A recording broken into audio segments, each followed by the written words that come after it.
Good evening, everybody. We'll go ahead and call this budget work session to order, and we'll get started. Good evening, Commissioners. Thank you for allowing us to be here tonight. I do have two presentations today, or presenters today. We're going to start with our DSS Director, and then we're going to follow up with our Health Department Director, and they're going to talk to us a little bit about unfunded federal mandates and how it impacted the budget this year.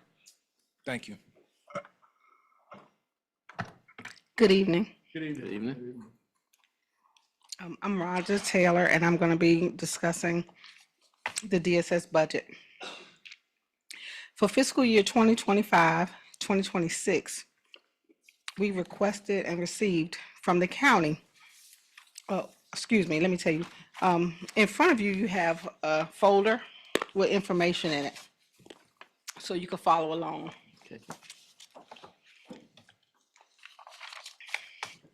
So 2025-2026, you see the federal and state revenue and the total county revenue and the total revenues and expenditures. So in 2025-2026, we received $3,021,981 from the county. This year for 2026-2027, we are requesting $3,272,431, which is a difference of $250,450. On the next page, I'm going to tell you why we're requesting that amount. So, effective October 1st, 2026, HR 1 reduces the federal administrative cost reimbursement rate for food and nutrition services program from 50% to 25%. Counties will be reimbursed 25% for food and nutrition administrative costs beginning October 1st, 2026. So previously we were reimbursed 50%, and because it's gone up, so now the county's portion is 75%, and that's one of the reasons. So the estimated difference is going to be $206,837, and that's just from food and nutrition. I'm not going to talk about the next one because it's on that paper, because that's 2028. And if you'll turn to the next page, the state mandated programs. So social services, we are mandated by law to provide specific services. Some of the services, the administrative cost is not covered. So that's all county dollars. And one of the programs that's not really covered is most of the adult services programs. So if you'll follow along with me, it's also going to reduce county Department of Social Services we have to administer certain programs: adult protective services, guardianship, home and community-based services, at-risk case management and counseling, state county special assistance, adult care home, state and county special assistance in home, adult care case management, child support enforcement, food and nutrition services, and food nutrition employment and training, workforce and family assistance, low-income energy assistance program, foster care services, adoption services, child protective services, family support program services, Medicaid transportation, and subsidized child care. So some of these are funded through the state. Well, most of these are funded through state and federal. We receive state and federal dollars for, but when we run out, it becomes all county dollars. So the next page you will see are the statutes and the administrative rules that governs these programs. And we're going to go to the next page. So the social work services, child and family social work services are protective services for abuse and neglect, family preservation and support services, foster care placement, adoption services, recruitment and licenses of foster homes.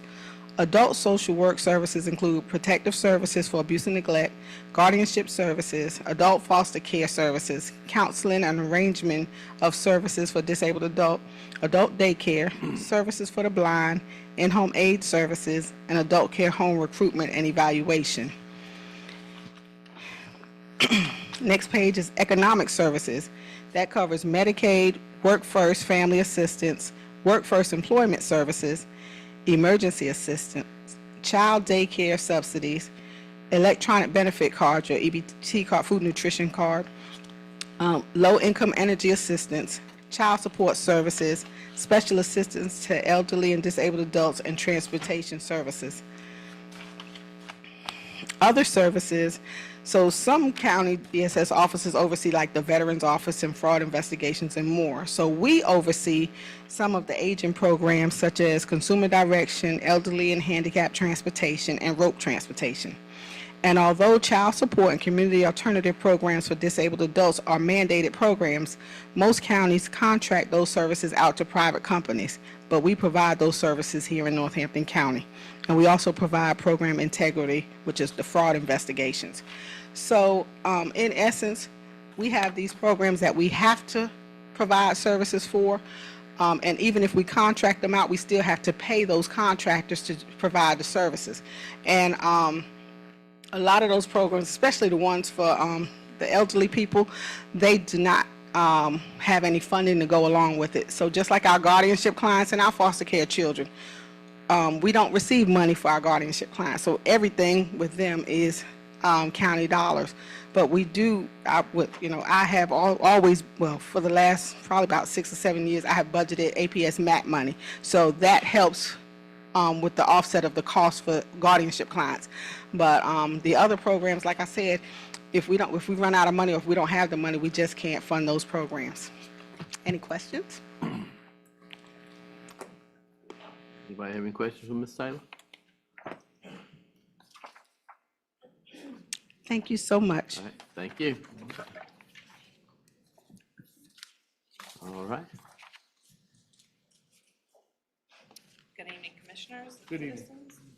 I come to you tonight, you should have a packet with you. There are 3 different sheets. The first one will show you our fiscal year 24-25, and this is all state funding, this first sheet.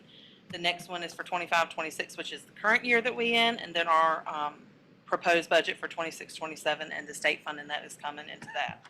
If you will look at the last column, it says the difference from fiscal year 27 from fiscal year 26. The biggest problem, or I guess the biggest difference this year, is in state funding, and we're getting $30,361 less than last year. You will also see there is a column at the bottom that you will see, from year to year, different programs like lead and TSL infrastructure, COVID vaccination. All of those types of funding are programs, and they're considered special project funding, and it's really dependent on the legislative appropriations, whether they adopt that into legislative. So that is not something that we are guaranteed or even get year to year. It's just if they decide to accept one of those programs, and they can do it at any time during the year also. For example, we just got a grant that we are receiving $25,000 for our WIC program, which is great, but it won't come into effect until June the 1st and has to be spent by September 30th. So our funding is a little bit funny in that it does that, but that breaks down the state funding. But you also see, like I wanted to point out too, so for communicable disease in general, we have gotten that $2,440 from the state ever since the beginning of time, it seems like. And communicable disease, I don't know if you all really know what that encompasses, but that's any HIV, tuberculosis, STDs, any outbreaks that are in nursing homes or schools, foodborne illnesses that we have to do contact trace and case investigations, any infectious respiratory disease, any tick bite preventions with Lyme disease. I mean, it covers a lot of different diseases that we have to do. And like if somebody goes to a different doctor's office or provider, they will, and let's say they have like an STD, we get those reports from all across the state for our individuals that live in Northampton County. So there's a lot of work that goes into communicable disease that we only get $2,440 for. And you'll look just in general, that was one example, but you'll see the breakdown of all those fundings. The second page is our 26-27 proposed budget summary that shows you the actual state funding versus what we are asking for the county this year, and our Medicaid, what we are projecting for that, our Medicare fees and what we project to get from that, and then our prior health earnings. And you will see the different percentages from 25 to 26 to 26 and 27. And I know in our Board of Health meeting, and this may be a question of y'all's, especially like for Medicaid, why there was a difference in that, and it's because the Medicaid reimbursement rates have decreased. So that is that. And then the last question, or the last page that I have for you all is a handout on the 10 essential public health services, and it kind of gives you a rundown of some of the things that we are in charge of. And I don't think that it's up there, but another example is like for our environmental health programs, the only one that we get even reimbursement rate for is our food and lodging, and that is the end of the year, and that's dependent on the inspections that our REHS does. But we're mandated to do things like on-site and sewage disposal and things like that, and we don't get any state funding for that, and that's in general statute. So vital records is another one that we're in charge of, and we don't receive funding for that as well. So wanted to kind of give you an idea of the state funding that we receive, and just, you know, if it's not unfunded, it's a lot of the programs that we're mandated to do are underfunded. So wanted to do to go over those. But are there any questions for me? No one has any questions? If not, thank you for your presentation. Thank you. Commissioner Barnett Taylor is out of Africa there. Yes. So if you will do it, you have any questions, please call me. Will do. And you know I will.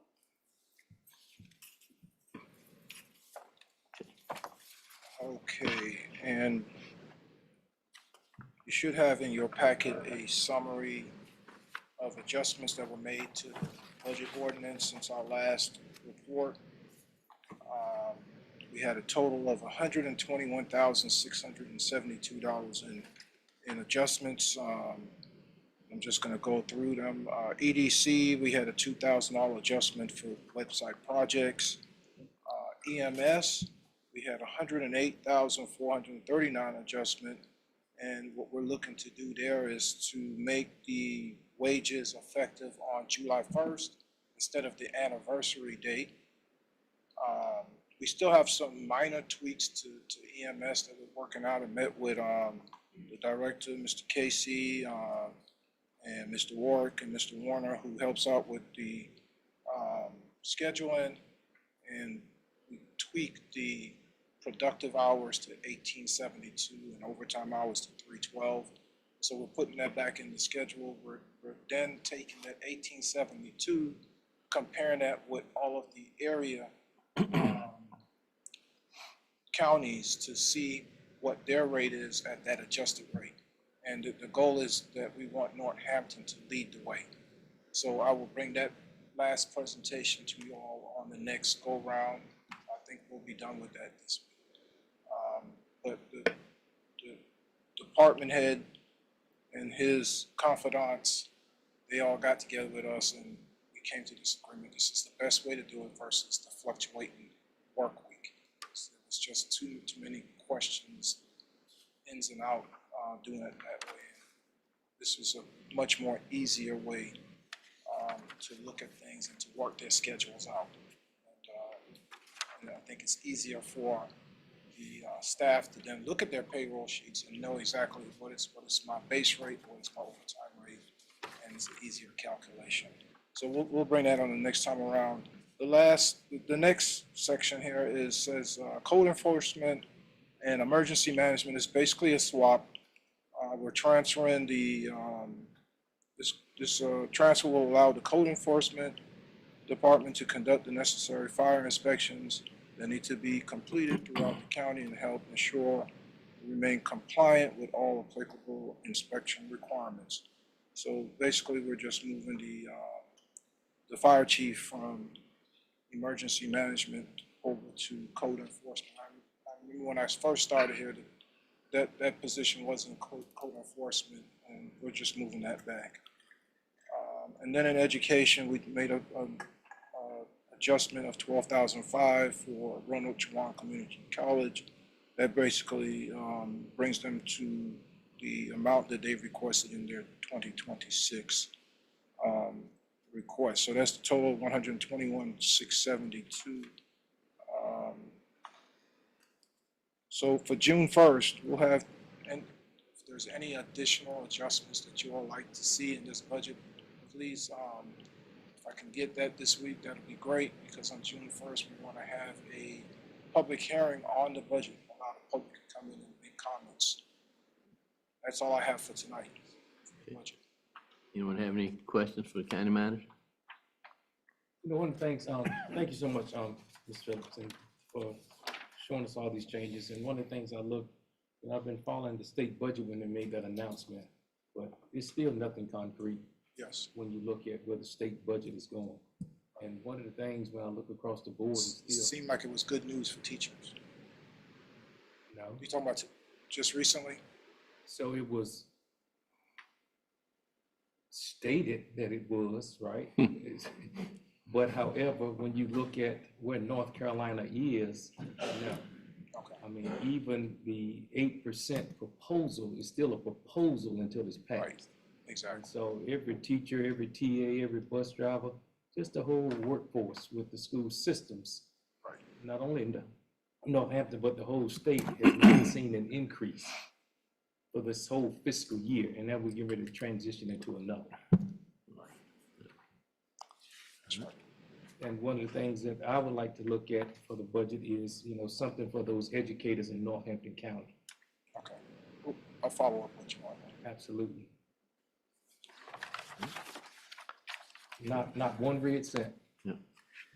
And then if you do the 8%, if they don't do nothing like they've done in the past, we rank almost dead last. And then next thing you know, it'll be flipped right back to where it was, even if the 8% goes through. Mhm. I just looked at the top side. I saw the 8%. I think. Yeah, no.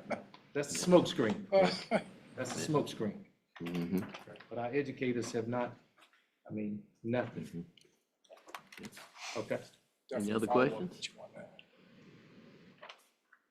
That's it. That's all I have for tonight. Thank you. All right, could I get a motion to adjourn the budget session? Move to adjourn. Second? Second. All in favor signify by saying aye. Aye. Hi, Barnett Taylor. Aye. All right, motion is carried. Budget session is adjourned. We'll reconvene at 6 for the commissioners' meeting.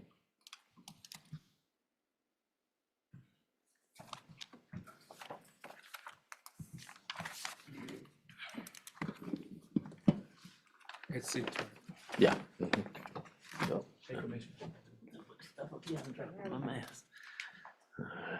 that's what we need for this.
Julian? Is that here, over there, at your?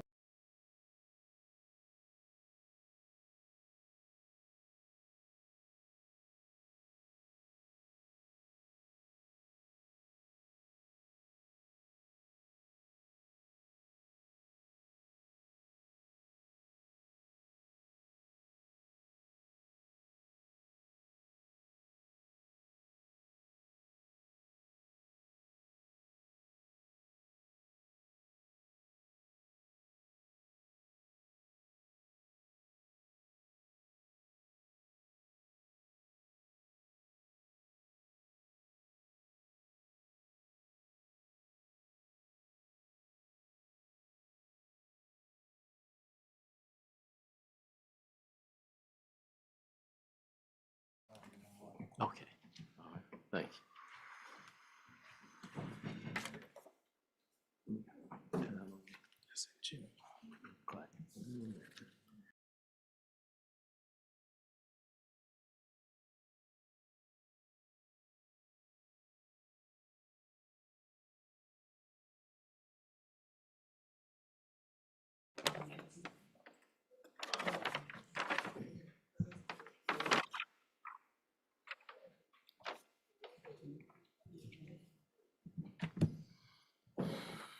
Guess we're ready to go. What? It's hot in here. Yeah, it is a little bit. Little warm. It must regulate the temperature after 5. 6 o'clock. I'm gonna go ahead and get started. Okay, let's do it. Good evening, everybody. We'll go ahead and call our meeting to order, and we'll begin with a moment of silence.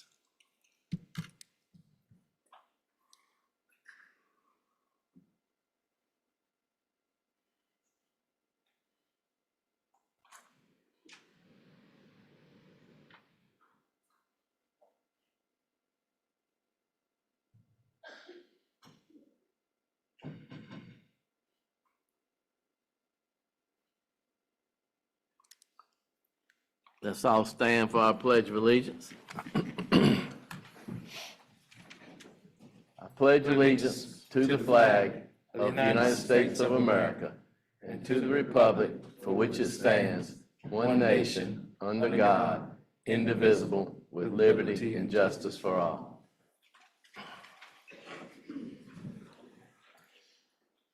Okay, next we have approval of the agenda. Nothing I'm aware of.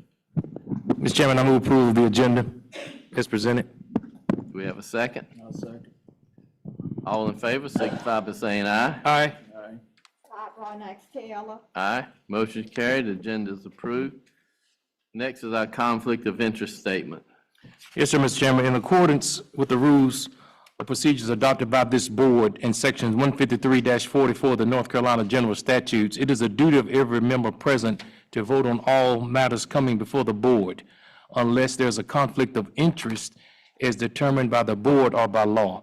Does any board member have a conflict of interest with respect to any agenda item coming before the board today? If so, please identify the conflict and the board will consider the matter. No conflict. No conflict. No conflict, Ron X. Taylor. No conflict. Next is our consent agenda. Okay. Before we do our consent agenda, I just want to let everyone know, Commissioner Kedra Whitaker is ill tonight, is why she's not here. She wanted us to convey that to you all.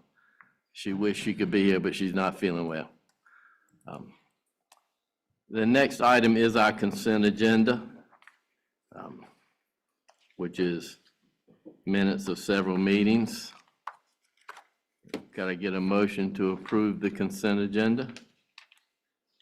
Mr. Chairman, I move approval of the consent agenda. Do we have a second? No second. Any discussion?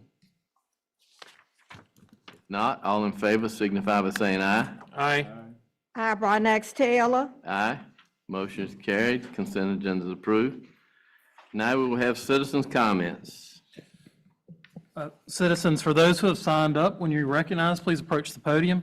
Your comments will be limited to 5 minutes maximum. The chair will cut off all speakers exceeding their allotted time. If you have any questions of the board, you'll receive a response from the board or county staff.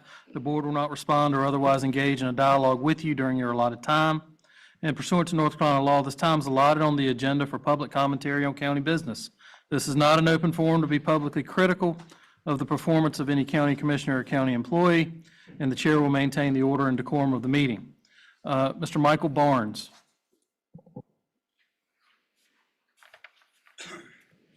Good evening, Commissioners, county leadership, and members of the community. My name is Michael Barnes. Good evening. Good evening. Resident of Conway, North Carolina. I have family in this county and have been employed with Northampton County EMS over 14 years. I've worked EMS over 20 years. First, I just want to mention that this is just under my own accord. I'm not speaking on behalf of anyone else. I want to thank the commissioners and leadership who make themselves visible and accessible to employees and citizens, especially those that take the time to check in with staff and ask our concerns and suggestions. This interaction matters to us because it reminds us that we are seen and valued. I'm here tonight not only speaking for myself, but out of concern for the future of Northampton County EMS. Years ago, Northampton EMS was considered one of the most desirable agencies to work for. People wanted to come here. There was a waiting list for positions. Today, many of us have watched a steady decline. And while no one issue has caused that decline, compensation and long-term retention have become major issues. Nobody becomes an EMT or paramedic because they want fame or fortune. We do this because we care about people and because we love what we do. But loving your profession does not remove the responsibility of taking care of your family. As a coordinator at the community college, I see this issue regularly. I see students graduate, excited to begin their career, then I watch them choose other agencies, not because they do not want to work here, but because they have families, children, and responsibilities to consider. Surrounding agencies like Hertford County, Gates, Halifax, Johnston, Camden, Pasquotank, and more are offering starting pay ranging from a few dollars to as much as $10 an hour more than we're offering at this time. We have reached a point where some brand new providers are making salaries similar to or sometimes exceeding what our 10 to 15 year seasoned paramedics are making in this county, which is not, it's a big concern for us. It's hard to make retention. This conversation extends beyond hourly pay. Many surrounding agencies are also investing in long-term retention, such as some of them offering retirement matching opportunities with 401k, while others are providing health care benefits after retirement. These are the things that employees consider when deciding whether they want to build a career. Because people today are not only asking, can I afford to work there? They're asking, can I afford to build my future there? This is not simply about employee satisfaction, it's about sustainability. Right now, we remain about 5 full-time positions short. The question is not whether we can fill 1 or 2 positions today, it's whether Northampton County can get back to recruiting and retaining experienced providers for the future. I would also like to briefly address some comments made in a past session about EMS personnel who are abusing and taking advantage of the system. Whether intended that way or not, many personnel found those comments concerning and discouraging. Hearing comments such as it's only $142 per pay period that you would be losing is very disconnected and it felt disconnected from the realities many working families face today. To some, that amount may seem small, but to others, it means groceries for their children, gas to get to work, school necessities, or simply making ends meet. The reality is that our staff has simply been doing everything possible to fill gaps created by retention challenges and pay disparities. Our people continue showing up, working overtime, and doing whatever is necessary to ensure that the citizens get an ambulance when they call 911. This leads me to concerns about potential upcoming raises. Initially, we were excited, however, we have become uneasy that increases may be handled as flat rates rather than recognized as years of service or longevity. Many are also concerned about waiting until the individual anniversary dates before seeing those changes implemented. For me, that would be a full calendar year before I would see those go to effect. It's a lot of money wasted out of my pocket that I feel like we should be getting when it gets approved. Lastly, I want to acknowledge that Northampton County has always invested heavily in providing progressive pre-hospital medicine, and for that I'm very thankful. We carry whole blood, TXA, advanced medications, IV pumps, and many other resources that allow us to provide exceptional patient care. But tools and equipment do not answer 911 calls. People do. The equipment is here, protocols are here, and the passion is here. Tonight, I'm simply asking that you hear and value your EMS personnel and invest in those that have invested years of their lives into serving this county. Help Northampton County become a place providers choose to come again and not a place they feel they must leave. Thank you. Thank you. And just so you know, I think we've got pretty much that taken care of in our revisions to what we're doing. All right, next. Belinda Joyner? Mr. Fellows, if possible, if there's anybody else that can go before me, I'm waiting for somebody. Yes, ma'am. Certainly. Reverend Sharon Boyce?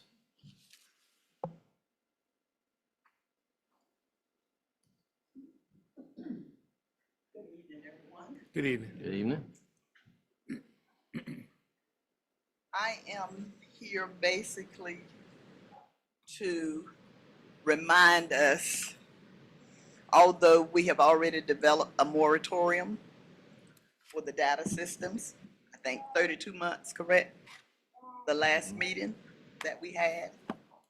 I want to remind us about the dangers of the data systems. And I've been in research about the data system, really didn't know a whole lot about it before about 6 months ago. But I do know that it appears from my research that in North Carolina, they have forged in full force and quickly to put these systems in North Carolina. Why North Carolina? Is what we need to think about. I didn't even know what they look like. I mean, they look like big old warehouses. You know, for anybody to want to see this picture, they look like big old warehouses. And you could certainly, you know, if anybody wants to look at it, if you haven't done any research on it, it's passed around. But it looks like big old warehouses. So in my research, I have looked at the various newspapers concerning the various counties. They have also developed moratoriums for this. They do not want it in their counties. I have looked at an article specifically, hyperscale, hyperspeed. Data centers use a lot of water. What does that mean for North Carolina? Water quality and availability. In this article, and I'll leave the information so you can read on it, published April 10th, 2026, WNC News by Celeste Guajora. This is about a data system that they are trying to erect in Rocky Mount, Edgecombe County.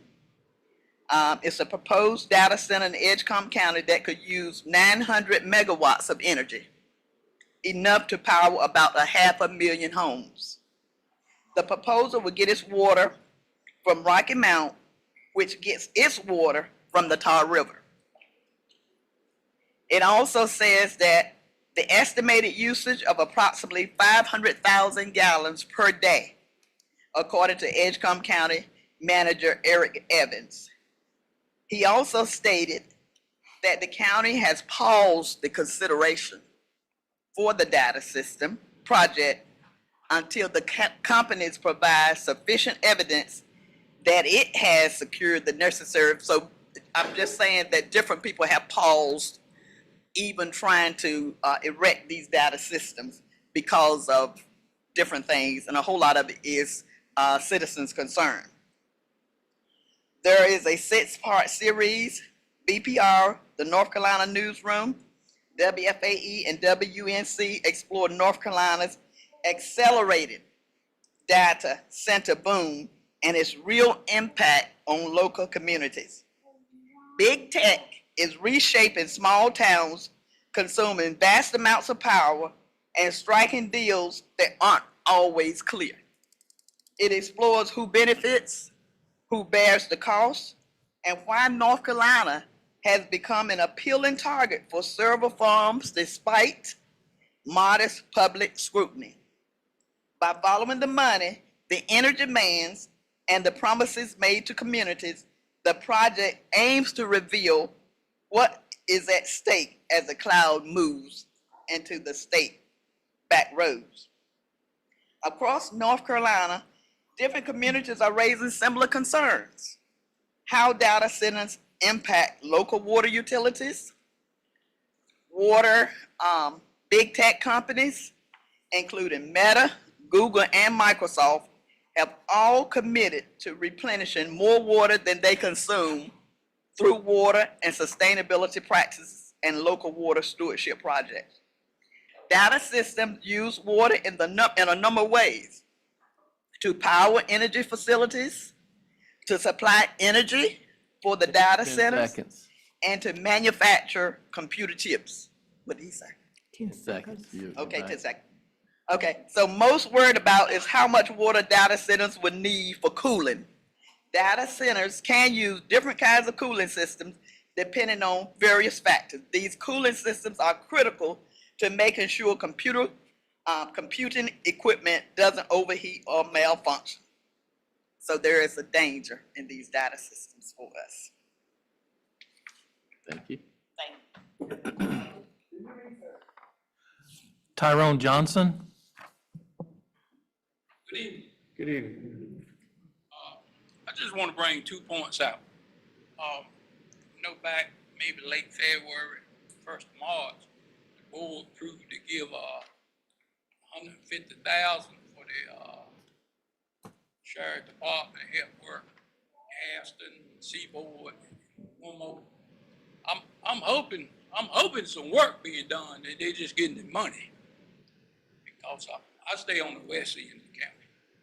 And I really do hope they are doing some work and just getting that paycheck and make me more comfortable with that. And the second point, I stay off of Lebanon, which I stay on Bly. It's off of Grant. Grant is off of Bly. That property up there that we had talked a couple weeks ago about buying. And I heard in this meeting some residents in the county still trying to get some water. We should be able to take that money that they want to purchase that land and have by a resident and get this water in the county. That's all I have to say. But I'm really hoping that money that them sheriff, that department doing this part-time work, I hope they're doing some work.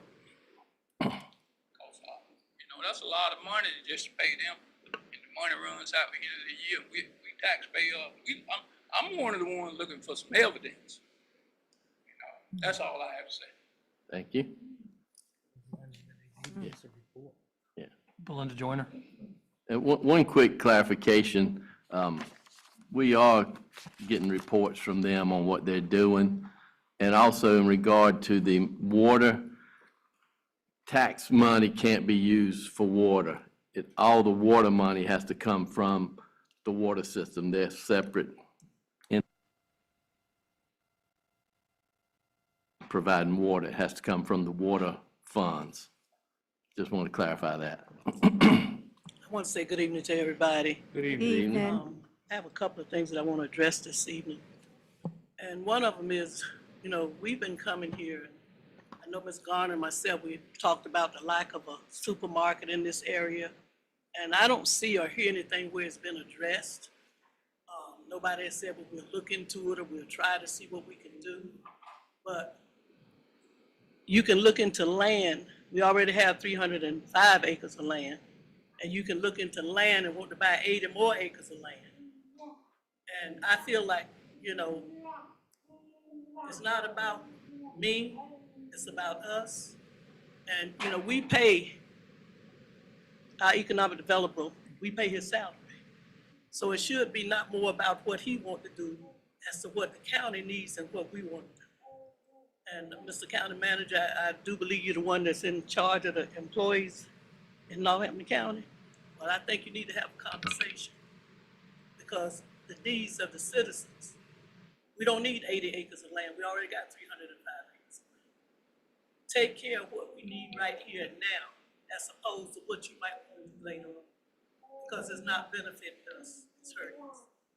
I want to give a shout out about the data center. I appreciate it. Mr. Keith, I appreciate you seconding that motion. I knew when you seconded that motion that it was going to be carried through, so I appreciate There's some things we need and some that we don't. And that needs to be recognized. We as citizens, taxpaying citizens, something that we need or we should be taking into consideration above some other things that are going on. Ms. Taylor, I thank you for recommending that we have somebody to work with our planning board, our economic development board. I have two people from the western end of the county that's gonna serve our end. Mr. Clarence Miles.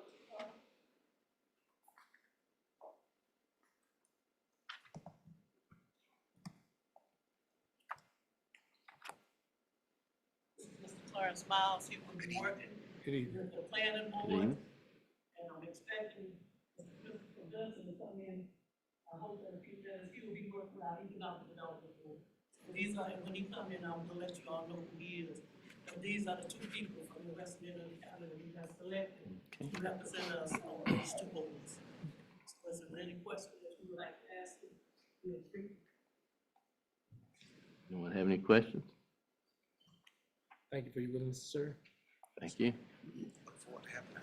All Look right. forward to you serving. Mhm. Yep.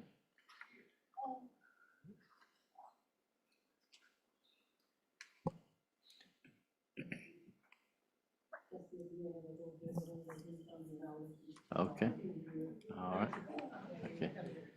Okay. You won't know that man tonight. You won't know that. All of you know this is Mr. Christopher Vincent, and he will be working with the Economic Development Board. If you have any questions you'd like to ask. Thank you for Thank you. your willingness to serve. Thank you all. Thank you, Thank you. Mr. Chris. And Ms. Joyner, I don't know if you noticed when the man at the last meeting talked about the Piggly Wiggly coming to Jackson, his goal is to eventually get a Piggly Wiggly back in Gaston. Well, I talked to him about that, and he Yeah. also told me that he tried to buy it, but it was selling. Yeah, but, That's what he yeah, said. he's trying anyway, so, He said Yes. that that's not his job, he's not economic Right. development. well, He's just another citizen in the county. But I appreciate him doing what needs to be done and not having a job to do. mhm. Thank you. Next is Jamie Mason, Board of Equalization Review.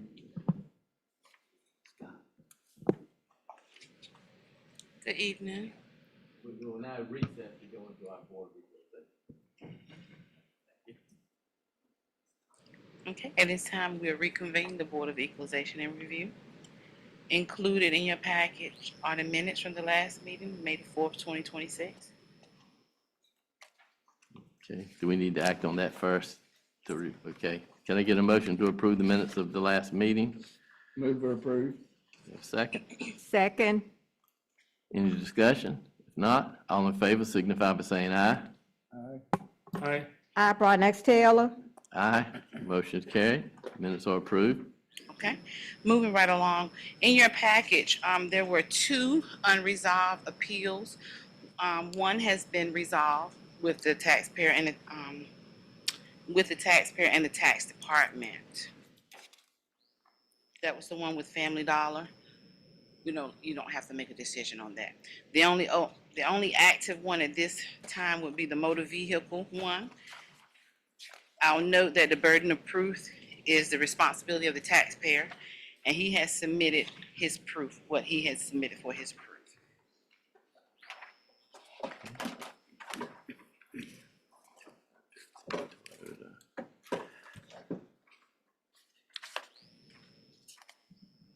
Is this the one of William Wade Hollingsworth? Yes, sir. What I reviewed in 23, from 23 to 26, it has doubled in value, the vehicle. Correct. Is there a reason that it doubled? 23, 24, 25, we're tracking going down, and all of a sudden 26 doubles. Okay, so actually the state sets the values on the motor vehicles. That comes from the state. But the reasoning behind the appreciation as opposed to depreciation is because the demand for used vehicles is up. So supply and demand is driving the value cost the value is going up because the demand is high. So is that gonna be the case for everybody in the county? I can't really answer that because I don't value that, the state does. But there have been several taxpayers that have an issue about that their value went up as opposed to going down this year.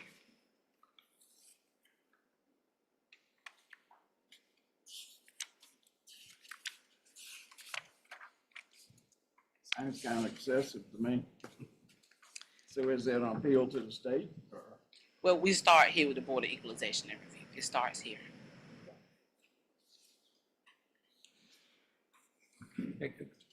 Are those rates set annually when you say it was given Yes, by the sir. state? Yes, It's sir. Annually. Yes, So it's not like, the property value of houses every 8 years is the cycle that we're on now for Right. houses, but this is set annually. Is that Yes, sir. correct? yes.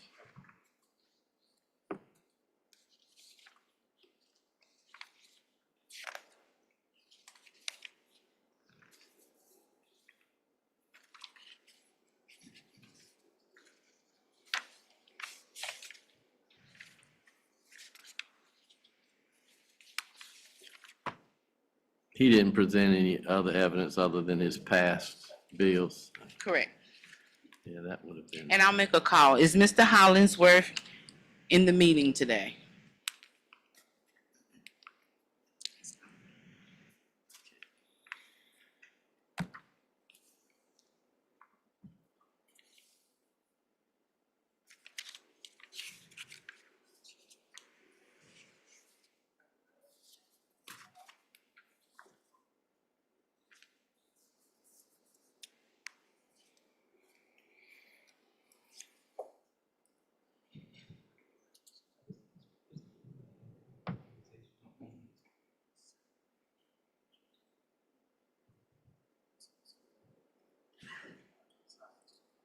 Okay, yeah.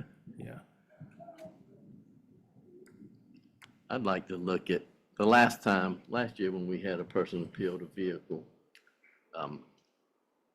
I looked up at like on some of the websites that value vehicles and all. Yeah, I haven't had a chance to do, his only evidence he presented was his previous tax bills, but I'd like to look at that. If we could rule on this at another time. That's fine. So we appropriate, Mr. Chairman, if we table this to the next component, we come back together for Board of Equalization? I think, okay, so we have to adjourn today, but you all can still make your decision. The decision doesn't have to be made today, does it, Scott? But we We still can have make to a adjourn decision today. at another meeting without convening. Right. All right. I think that's what I'd like to do. And you reach out to, you send them correspondence in the meeting. Right, okay. Okay. Do we have a motion? Move we table this, I think we just adjourn. Okay, we just The board adjourned. meeting. Okay, all No right. action taken. Okay. Is there any other? No, sir. Okay, all right. If not, then we will adjourn the Board of Equalization and Review and take up that matter at another time. All right, we will now, Move we adjourn, Mr. Chairman. all right. All in favor of adjournment? Signify by saying aye. Hi, Broadnax Taylor. Aye. All right, meeting is adjourned. Go back into our regular session. Time for the financial audit review.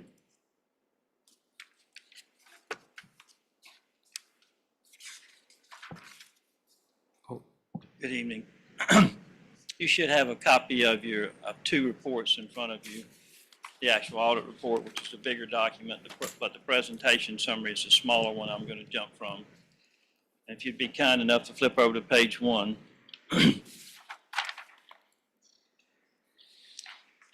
And if I may, before I start, I apologize, I missed the last of the meeting. The car was in the shop and I had a rental and I broke down on 95, so I apologize for that. I pray for everybody who does that. Under our responsibility in relation to the financial statements on page 1, those paragraphs describe part of what the contract and engagement letter that each of us signed in that, and that we will end up issuing an opinion on the financial statements as a whole.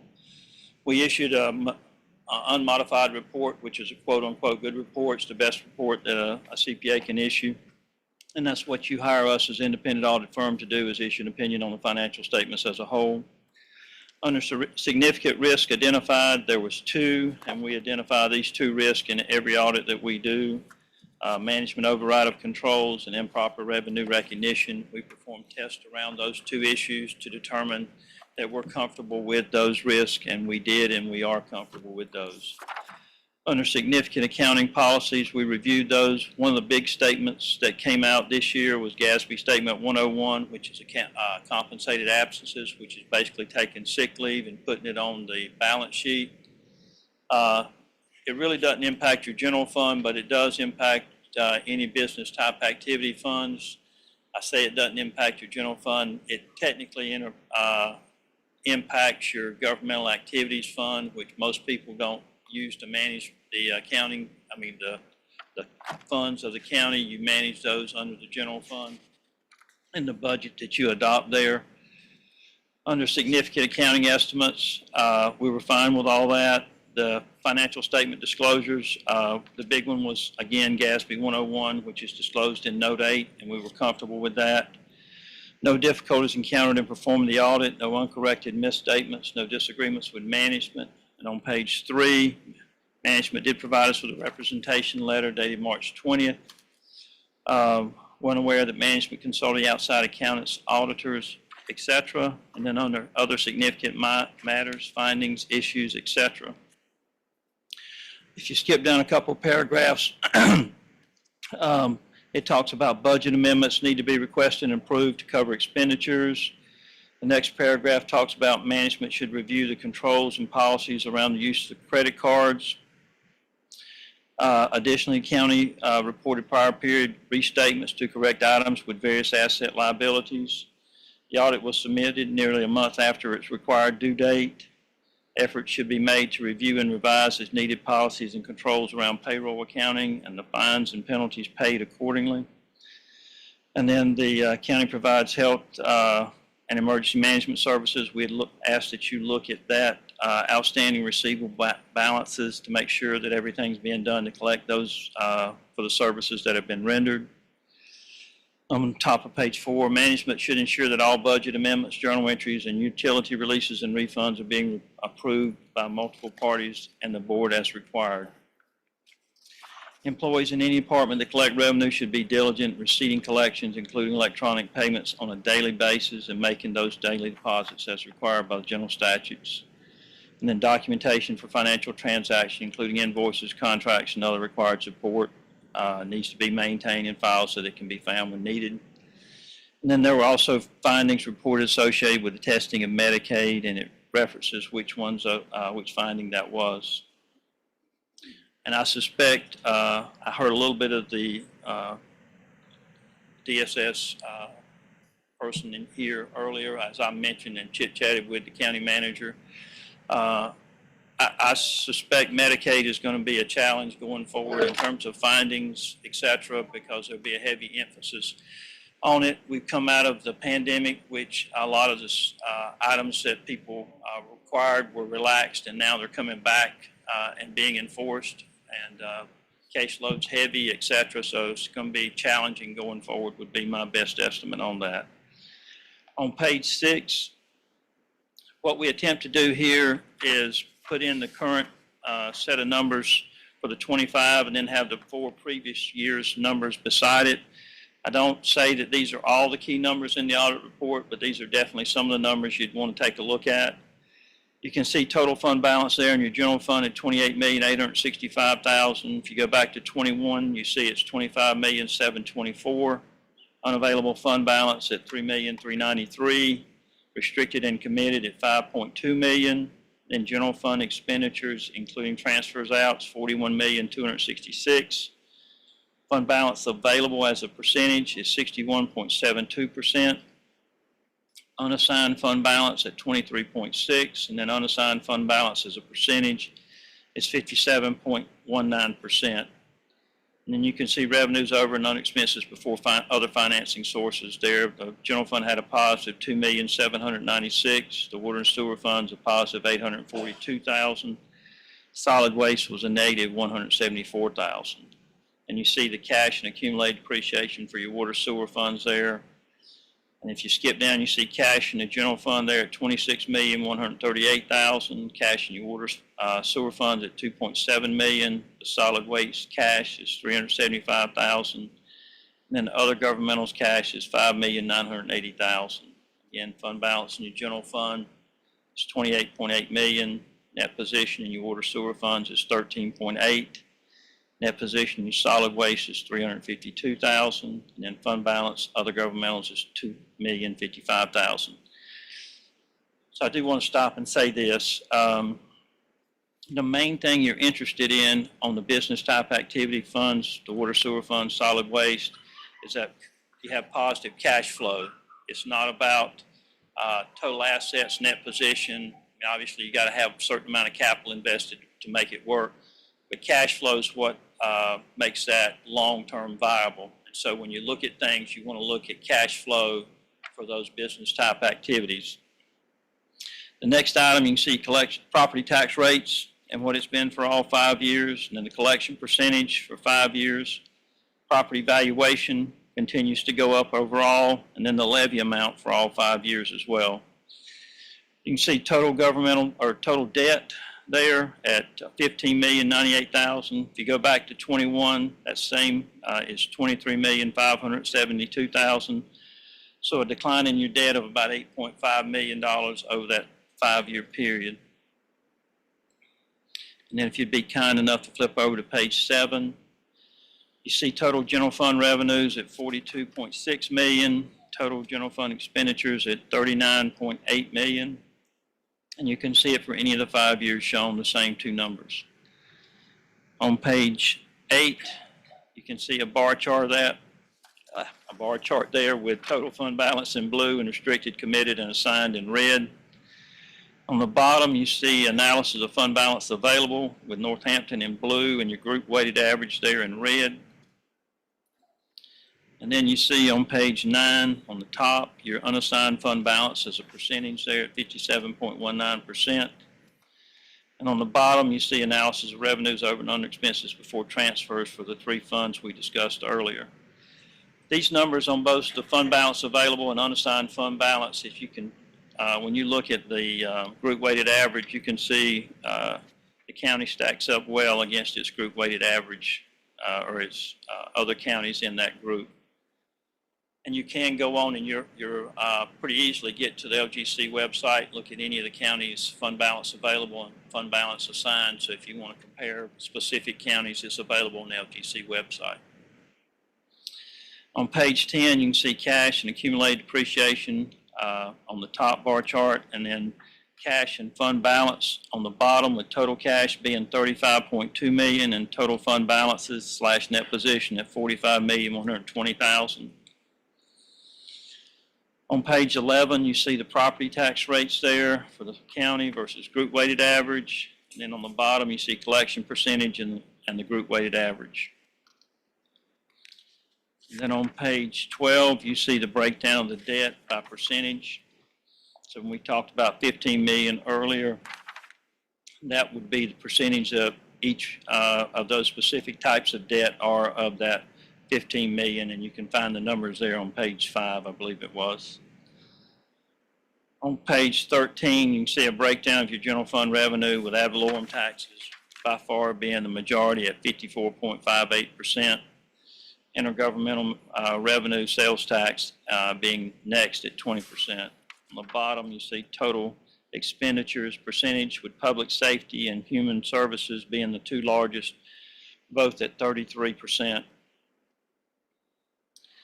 And then if you've been on the board for any length of time, you remember when there used to be something called unit letters sent from the LGC. Well, they let us do that now. So there's several of these findings that you have to respond to from 60 days. I think Leslie will have some of that you can sign off on tonight, but you do have to respond to the LGC on how you are going to correct the findings.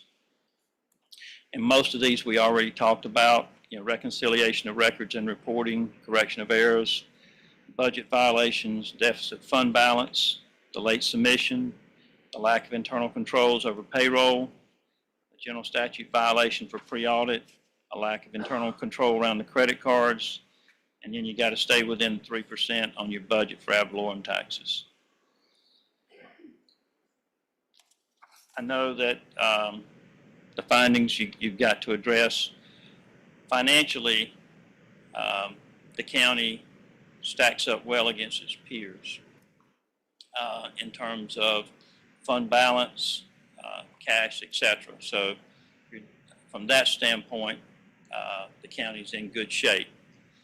There was a long time, and we discussed this, and I think Julian's been in this 30-some years. I've been in it 41 years. For LGC, there was a myth, is what LGC now calls it, but I can tell you for 38 of my 41 years, it wasn't a myth. We all believed, and the LGC kind of said it or implied it, there was 8% minimum fund balance. And now they say that's a myth, but I can guarantee you get close to 8%, you'll find out that that myth will turn into some letters from the LGC.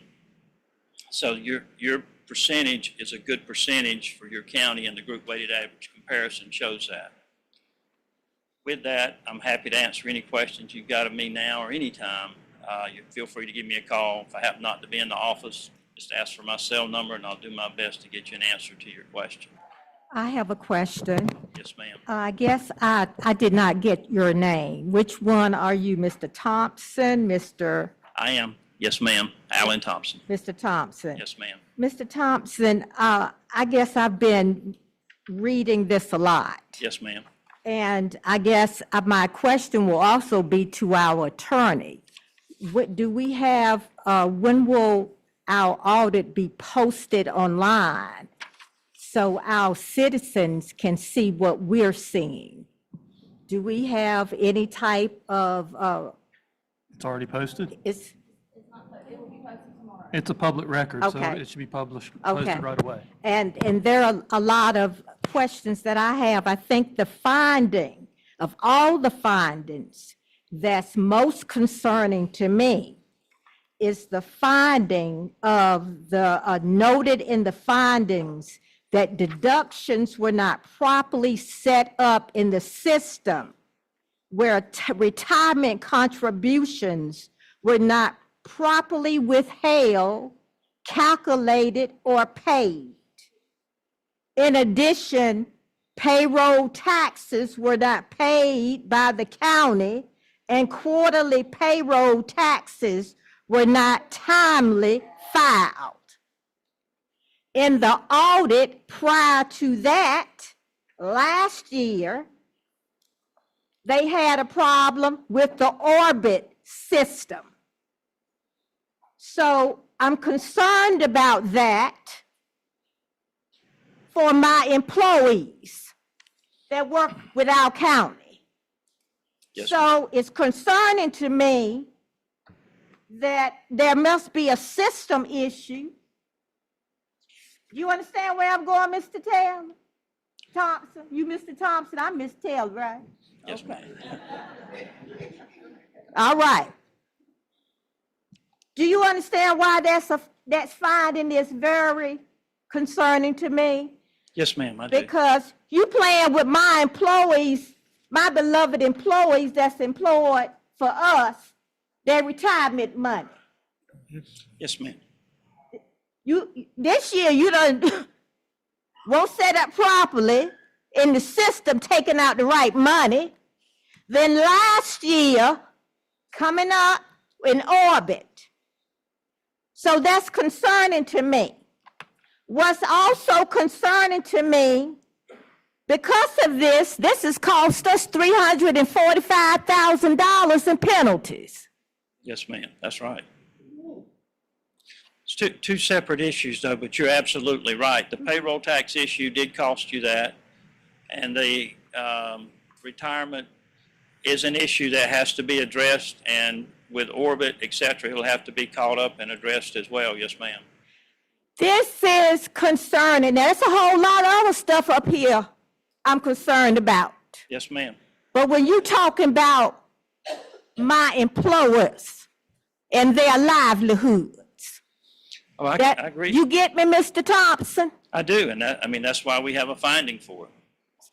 Now, let me ask you another question. You've been with us a long time. I have. How many years have you been with us? I have no idea. Okay, but you've been with us a long time. I do. I remember when y'all were 5 years behind on your audit. I came and it was very, very bad. Now, my other question is, while you were doing this audit with us, you were speaking to our county manager and our finance director, but do you ever speak to the commissioners while the audit is going on? Well, if you recall, one of the things that we do ask every commissioner, we send 2 letters out talking about related parties and fraud to say, hey, if you know anything about it, this is your chance to talk directly to us. Please tell us, and there's several questions in each of those letters to say, please tell us what you think. If you know something I don't know, or if you're doing business, or if you know anybody who's doing business with the county that may not should be doing it, please tell us, because then that gives us insight, and that ensures that we communicate directly with you and the whole board. And we do that with department heads and other folks to make sure that, as an example, in a county we had, there was something going on in one department and the other department head wouldn't sign off on it, the fraud letter, because he said, I know what's going on over there and you need to go look at it. And so that's why we talk to all the department heads, county manager, you as a board, to try and find out as much as we can, ma'am. You also mentioned in the audit that there were other findings on the stewardship notes. Where are those? Does that sound familiar to you, Mr. Thompson? Stewardship notes. What's a stewardship note, Mr. Thompson? Are there any other findings that we ought to know about that we don't know about? Now, all the findings should be listed in, that you're required to respond to, or in this presentation summary, and the detail and the county's response are in the larger report as well. Okay. So they should all be there, and the details behind each one of those findings. Yes, ma'am. I also noticed in the audit that you recommended to us that, and you recommended in all your audits from what I see historically, that we seek additional help, get another view, accountants to come in, or our system to help us out. But we don't ever do that. But I noticed that is part of your, it seems like your procedure to do that in your audit. Is that what you do? Well, traditionally, I have said that, and specifically for Northampton, because the county has been late for years on its audit. It's been very fortunate to catch them up. It took a lot of work, so I commend that. I do think that the current finance officer who came really as the year end was closing, so none of these findings, in all honesty, I shouldn't say none, these findings are a result of a prior finance system. So as I told both of them today, if I come back in December and all these findings show back up, it's a whole nother scenario, because they've been here the entire fiscal year for June 30, 2026. So that's when, to evaluate the current finance person on an audit where they weren't here most of that year, it's probably not fair to them. But you get to the end of this year and present the audit, and you got the same findings, I think that would be a fair assessment of them at that point. Thank you, Mr. Thompson. Now, I guess my next question is to Ms. Edwards. Ms. Edwards, when we had the problem with finding out about the retirement contributions in the system, how did you handle that with our employees? How did you notify them that this happened with them? How did you notify them? The issue was handled and fixed immediately, and those employees affected were notified, as well as the retirement system with the state. Mhm. So Did you that's- let the commissioners know? Yes, ma'am, we discussed it in a previous open boards meeting. And I will talk more about it too in my presentation. Okay. Well. You let the who know when?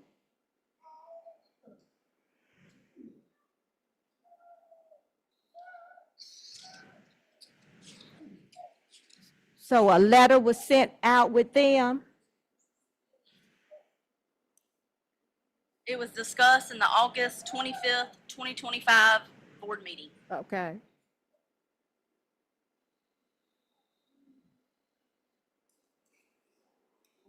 Commissioner Taylor, if I can just add, before we get too far, Uh-huh. just to respond, when you talked about the note that was included in the previous financial audits, can y'all hear me? Uh. Can y'all hear me now? Mhm. The note that was included in the previous financial audits that we get assistance. I want to let you know, when I started here 4 years ago and found out that we were on the unit assist list, I immediately contacted NCACC and they put me on a waiting list to get an accountant from the LGC. But instead of waiting, we went ahead and we hired a CPA, outside CPA, Mr. Jeff Best. He was with us for several years, helping to train staff and get us on board with what we needed to do to find these errors and correct them and properly train staff. And you all met Mr. Mr. Best. Yes. Yes, we met him some time ago. My mind is just, we all met him a few months ago, and he reported what his part in getting us caught up.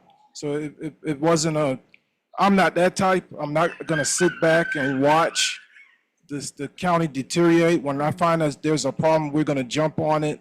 We're gonna come up with a corrective action, put it in place. And not only that, we'll test it to make sure that it works. So we have been doing our due diligence, and that's the only reason why we can say that we are caught up. We got 3 audits done in 1 year. That's not been seen. I've talked to all the other counties. It's not been seen. And I even got praise from the LGC for that. I hear what you're saying, but this happened last year with Orbit. This happened this year again. This is another finding. He has stated again to get help. We got some other issues in this audit. That's we got some what other happens when you have past due audits. But you know You what? have We past due can't audits. keep You have going to and get your putting it on audits the caught up past. so that you can see where you're at, uncover the dust and the dirt so that you can identify and make the corrective actions. Without doing that part, you will never get caught up, and there will always be some problematic issues in your books. I understand, but I'm just saying, and I'm going to stick on what I'm saying, and I'm going to let it go, because my goal is I'm going to try to go to heaven one day, Mr. Thompson. I'm going to try. It's getting mighty hard. But you said in your audit to bring in help. And when you messing with my employees' money in Northampton County local government, year after year, it's the same old thing. We did bring in help. Jeff Best came in and helped. But it's still on the audit. I'm not backing down off that, and I'm still going to heaven.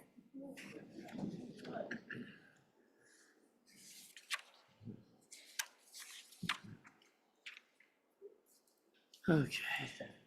Ms. Thompson, when you look at, and thank you so much for presenting. So when you look at the component where you stated about the 8% minimum fund balance, is there a new rule of thumb, or what is the rule of thumb that the LGC is saying now?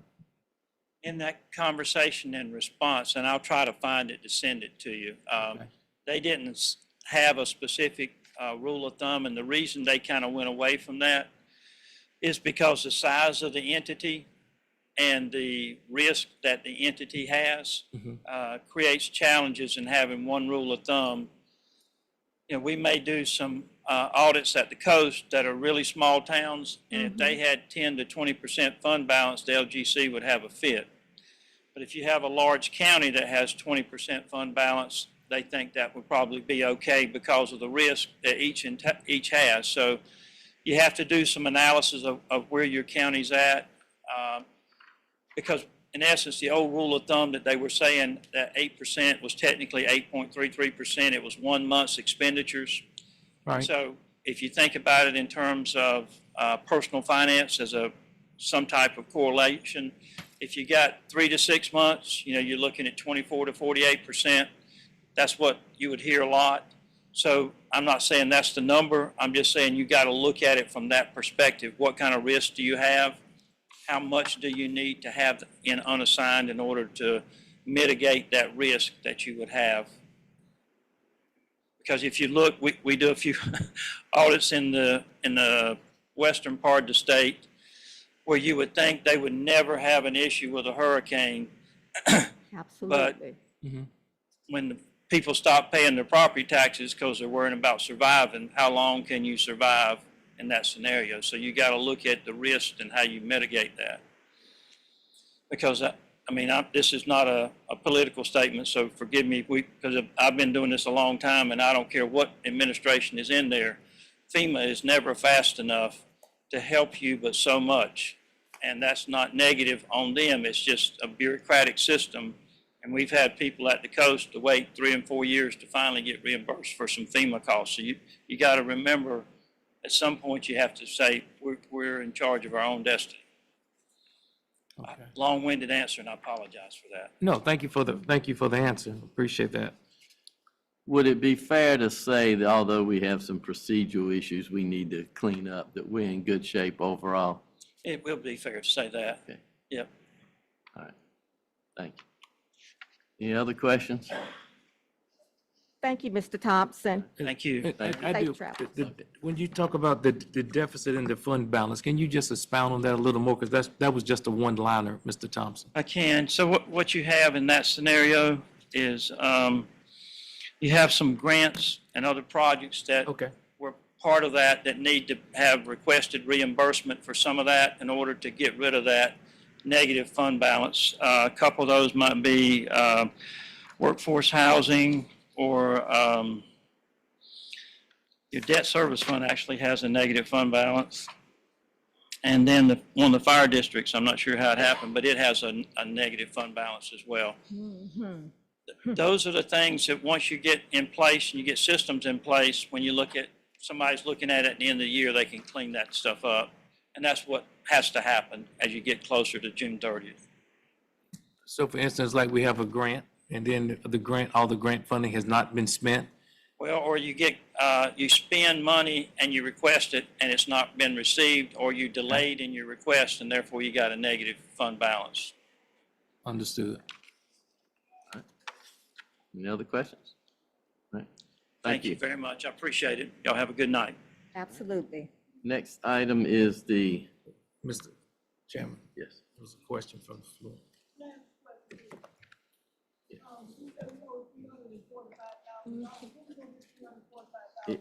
It's been paid. That has been paid, has it not? Yes. It's been paid already. Yeah, that was from some time ago.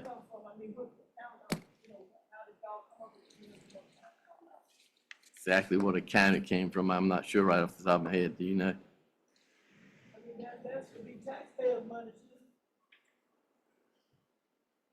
It was paid from fund balance in a previous year. Okay.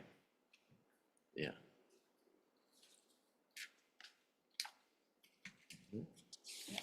Okay, the next item is the Lake Gaston Aquatic Vegetation Management letter. That's in your packets. I don't Mr. think Chairman, it's, I'm gonna have to step aside. all right. I don't think it's necessary to read this entire letter, but basically we're at the request of the Lake Gaston Aquatic Association, Vegetation Management, they've asked us to send something to Dominion, asking them to help with the funding of the treatment of the invasive weeds that are in Lake Gaston. Yeah, one of the things, Mr. Chairman, about that letter sitting on the Lake Gaston Weed Control is that Dominion Energy owns Lake Gaston. And when you look at, there are 5 counties that contribute to the eradication of Labinia. And when you look at across the board, the counties are contributing about $116,000 annually. However, Dominion contributes $0. And it's really disheartening when you own the lake and you don't contribute anything. Yep. When you look at the citizens, and if you don't know about Labinia, that stuff grows so thick, produces malodorous content in the air, and you can almost, you can walk on it. And so if you live on Lake Gaston or happen to visit Lake Gaston, the odor that you're smelling is coming from that, and 5 counties are contributing, but the owner of the lake is contributing $0. And so when you look at, the plea is that Dominion, please contribute. Please contribute so that the people can continue to enjoy Lake Gaston. But it's hard to believe, and we thank for partnering with the Lake Gaston Weed Control, that the owners of the lake contribute $0.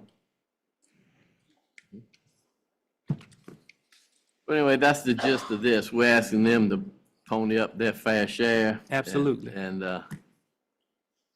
could I get a motion to approve this letter so that we can send it? I move approval of the letter to forward to Dominion Energy, Mr. Chairman. All right. Any further discussion? If not, all in favor signify by saying aye. I, Ron X. Taylor. Aye. Motion Aye. is carried. Letters approved. Thank you. Okay. All right. Next is Human Resources.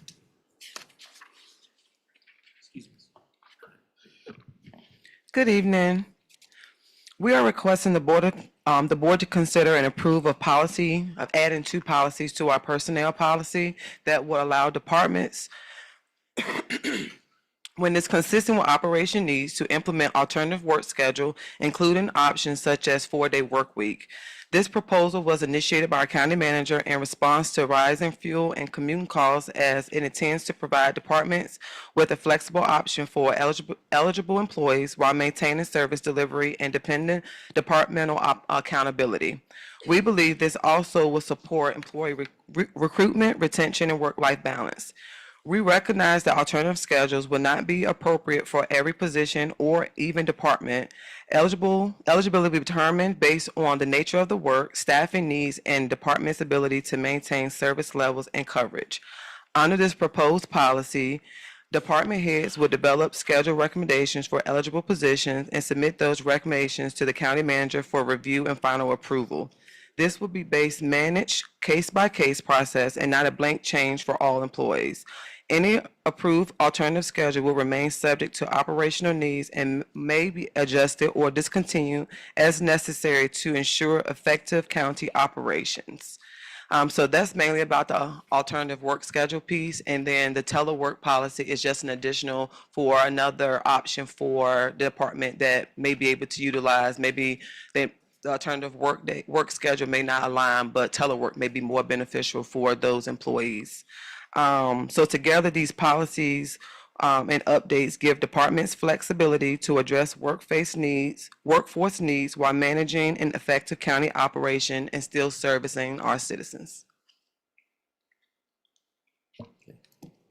My understanding this is with the 4-day work week, we would still maintain 5 days of Yes. service. Yes, that's So people correct. would rotate to provide service for 5 days, so there would be no loss of service to the public.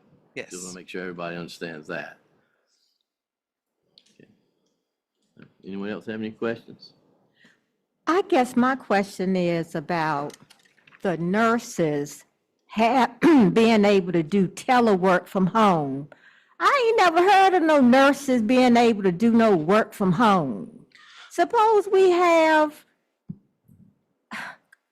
emergencies that arise here in this county, and they're not in place. I can't wrap my head around nurses having the autonomy to be able to take work and go home with it when, number one, if we don't get it together for the EMS folk, we're not gonna have them. So I'm not understanding how nurses are being able to go home and work from home. I can't get my head around that. I can't attest to what's being done because I know nothing has been etched in stone. I know that all departments, when it was brought down to at our department head meeting, we were advised to go back to our staff and start having that conversation to see what it would look like in our departments. And I know that with each department, everything, it looks different for each department. So Okay. even if a department was to approve or recommend approval, it still will come to the county manager for alternative work schedule, which then HR and finance will review to make sure it's compliant with what we currently have in place. And then for telework, we have an entire agreement that we will have in place that's actually in your handout that also would need, they have to meet certain criteria as well as signature by HR and the county manager as well. Yeah, we're talking about health care, but yet we let nurses go home and do work at home. I don't get that. That's just me. I don't get it. That's So we just do me. understand that all positions will not fall under telework and or alternative work schedule. So Okay. nothing has been etched in stone yet and nobody has actually started implementing because the policy has not been approved or has been brought forth to you all for consideration. Okay, Yes, ma'am. that's just me. Yes, ma'am. Anyone else have any questions?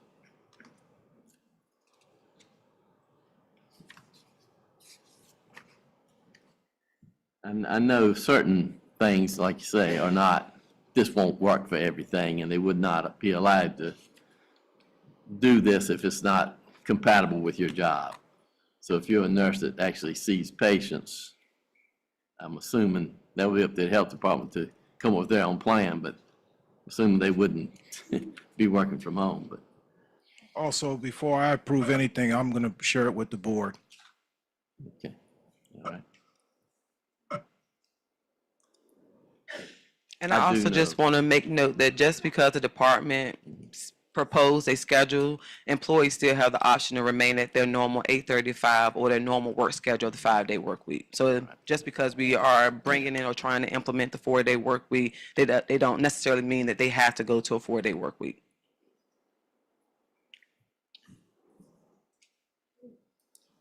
Have any other questions?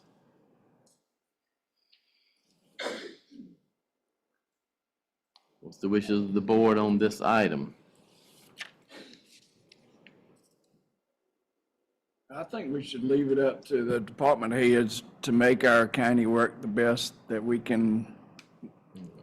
You know, I believe in you guys, and you gotta work towards giving us the best that the county can give, and it may be a 4-day week, it may be, but it's up to the department heads, county manager to really work to get our citizens taken care of and also making our county better for employees. In my understanding, that's the way this is set up. Right. Do we have a motion to approve this? I move we accept it. We have a second.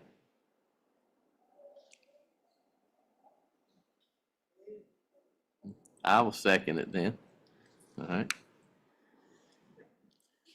Any discussion? I can second or make motions, actually, I'm allowed to do.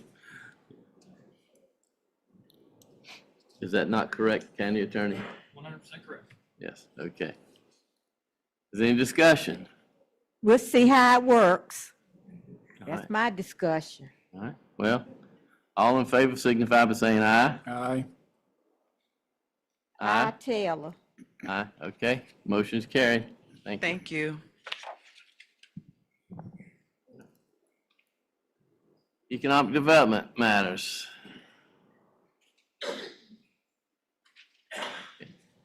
right. Good evening. As you know, or you may know, economic development puts aside money every year, an amount that we give for nonprofit grants. And usually this is in partnership with organizations that need a little extra funding, volunteer organizations. A lot of volunteer fire departments apply for the grant. Now, we do hold it to a very high standard. If you've ever written a grant, you know you've got to come with all your I's dotted and your T's crossed. And we had several different applicants this year. And this year we have 3 that we'd like to recommend for approval. So the first one is the Garrisburg Volunteer Fire Department. We've worked with them in the past. They have asked for a little over $7,000. This is about getting much needed safety equipment and training on that equipment. My dad was a volunteer fireman in Rich Square my whole life until he retired. And so making sure that our volunteer first responders have equipment to be safe and to do their job because they're taking time away from their families, they're getting calls in the middle of the night, very important to me. So given the strength of the application, all of the equipment they wanted was laid out, estimated, we recommend that for approval.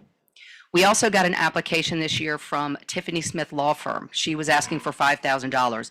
She's a new applicant, but I was very intrigued. She gave a very detailed plan about working. We don't really have a legal aid office here close by, and she wants to do some nonprofit work, and she does have her nonprofit accreditation, but she wants to work with at-need people on real estate and setting up generational programs for families that need help. And so we would like to see that approved as well. The final one was a $5,000 request from the Lake Gaston Community Center, and we've worked with them in the past as well. We have a good relationship with them. We do want to approve this, but we do want a bit more information from them. The application was a bit vague. They're looking for a generator. They do a lot of programs out of the building. You know, they can use it to help keep the lights going as a warming station for the senior citizens in the community. So we are asking for approval on that, but with additional documentation to back up the needs for the generator and, you know, estimates and installation timeline, just a bit more information on that. So those are the ones we have for you this year, and I bring this before the board to approve the funds being given. Anyone have any additional questions? We've done some good, I just want to add, we've done some really good stuff in the past. I know that there's a senior outreach organization in Severn. Their building was falling down, and they do a lot with the seniors in the area, give them place to go, do classes. So I know last year we helped them. So we want to keep doing this program if we can, because our volunteers need help, and it's not always in it for the money. So we want to make sure that we can help support them.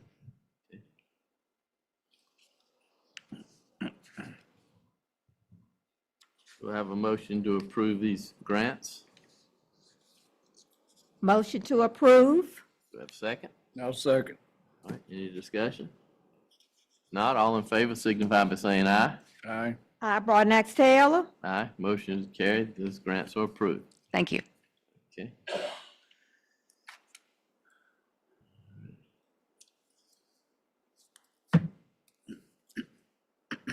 All right, Corey, if you could pull up the presentation. I just want to introduce Mr. Michael Ashton. He's from Lindy, so as everybody has been waiting for, we're going to give the board a presentation tonight and an overview on what Lindy does, and kind of what the air separation process looks like. That gives you time to do your research, think about it, and then when we have the public hearing on June 1st, we can receive public comments. Okay, without further ado, let me introduce Mr. Michael Ashton. Thank you.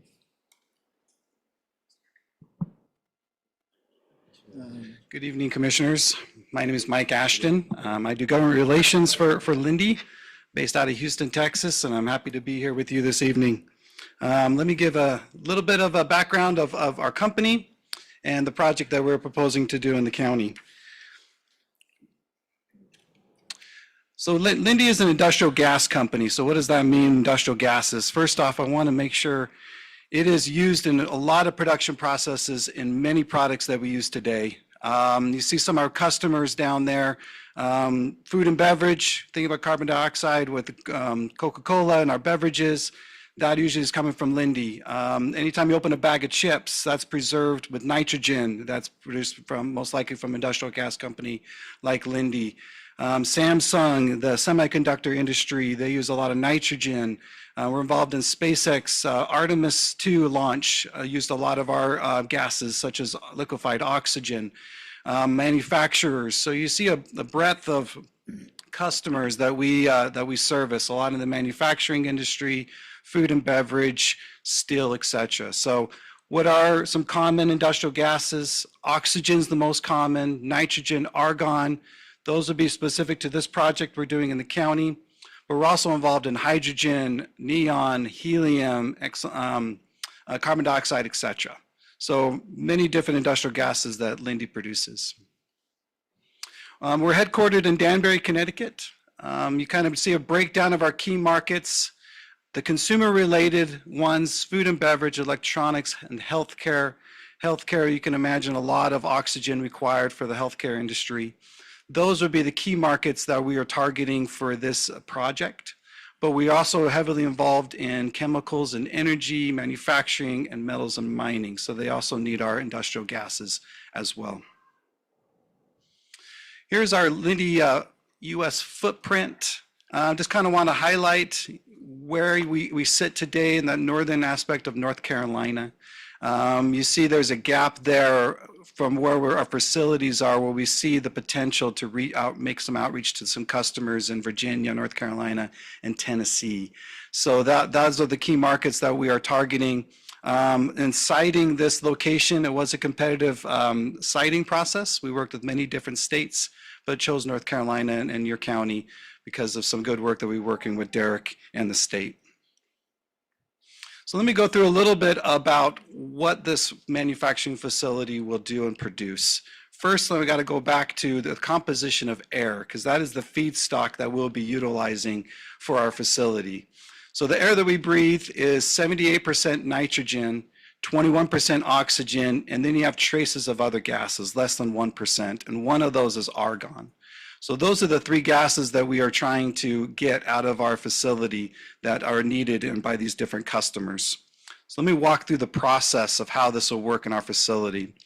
We have large, kind of almost like vacuums that grab the air that we breathe. Then we have a purification and drying process. There is a lot of water vapor in the air that we want to make sure does not get into our process, so we can isolate the nitrogen, oxygen, and argon. We compress those gases and then cool them. And by using compression, cooling, as well as gravity at different pressures, putting them into these large cold boxes, the different gases separate themselves. So we don't have to use any chemical process. There's nothing involved where you add any catalyst.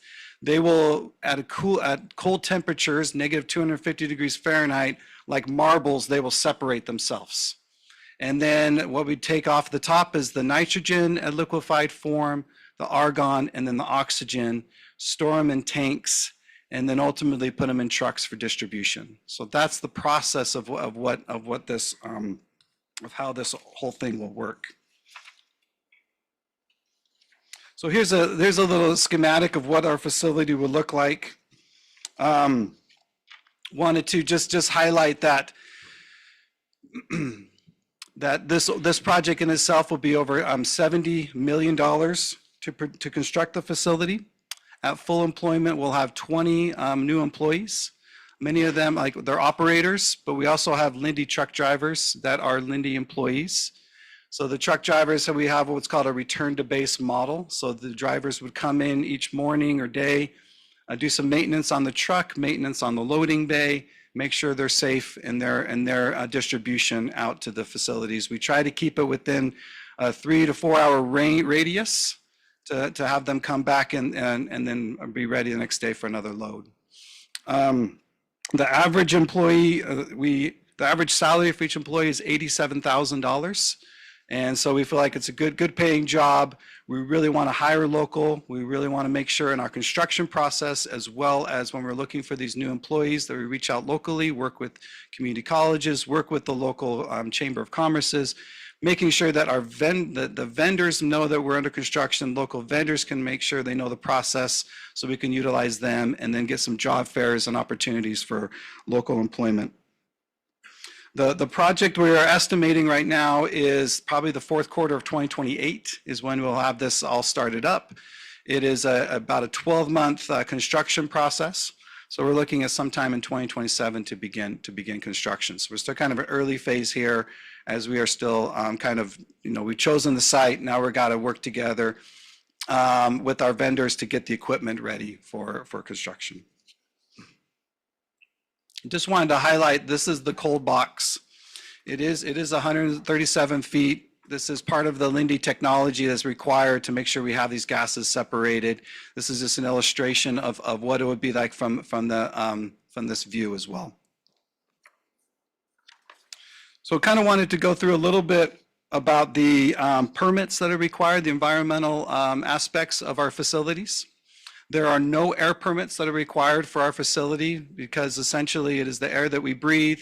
If there's any power outage, there's no issues with the state regulations or with air emissions because we can just vent the oxygen, nitrogen back into the atmosphere. We will require stormwater permits for construction because we're disrupting over an acre of land. And then also we will require water. We do have portable water that is used in the cooling with our cooling towers to cool down the equipment. We don't feel it's too much water compared to other manufacturing facilities, but we will be monitoring that and as well as monitoring the stormwater runoff because it is a manufacturing facility. So we feel for a industrial gas plant, it's really a clean manufacturing facility. From a noise perspective, right in the middle of this facility, it is loud. It is a manufacturing facility, but it is for our employees only and guests. We will be having ear protection by OSHA requirements right in the middle of the facility. If you kind of draw a ring around the equipment and the building itself, that in our noise ordinance was about 70 to 80 decibels, which is equivalent of kind of traffic or a vacuum. So right around the equipment, we feel like there's some, it's about 87 decibels.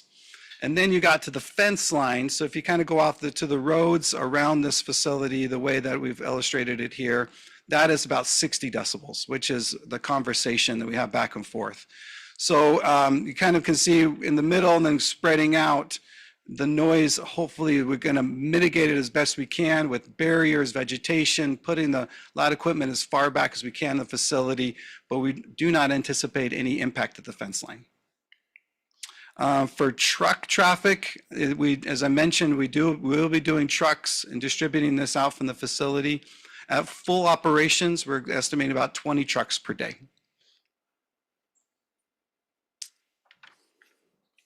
And I did have a few other slides that I don't think made it into this presentation. I did want to talk a bit more about Linde's corporate responsibility and our actions that we do in and around amongst the community. First off, in our corporate responsibilities, there is an assessment that is called S&P Global. It is a financial assessment that looks at the company's economics, environmental stewardship, as well as social aspects. And for the last few years, we've ranked very high in this assessment. If I can read some of these data, what it represents is the top 10% of the largest companies, 2,500 companies in S&P Global. And Linde scored in the 99th percentile of this assessment and was recognized that we've been doing this for over 25 years.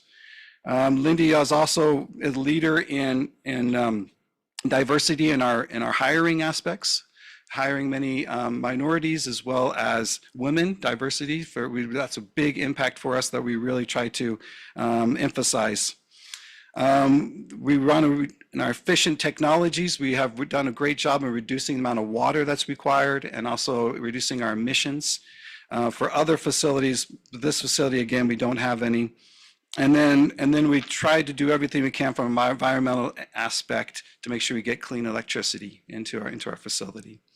And the final thing I want to talk about is our social responsibility of being a good neighbor. That is really important for Linde. I mentioned that we really want to hire local. But another aspect is we really want to be involved in the community. As part of this coming to the community, we're signing a community involvement agreement where we're dedicating some funds to go to education, emergency response, or whatever else the county may require, and working with them in the partnership. That is really important to us, that we get our employees involved, but that Lindy's a good neighbor into the future. So that's a really, that would be something we'll be stressing as we begin our operations. With that, I'm open for any questions. Commissioners, any questions?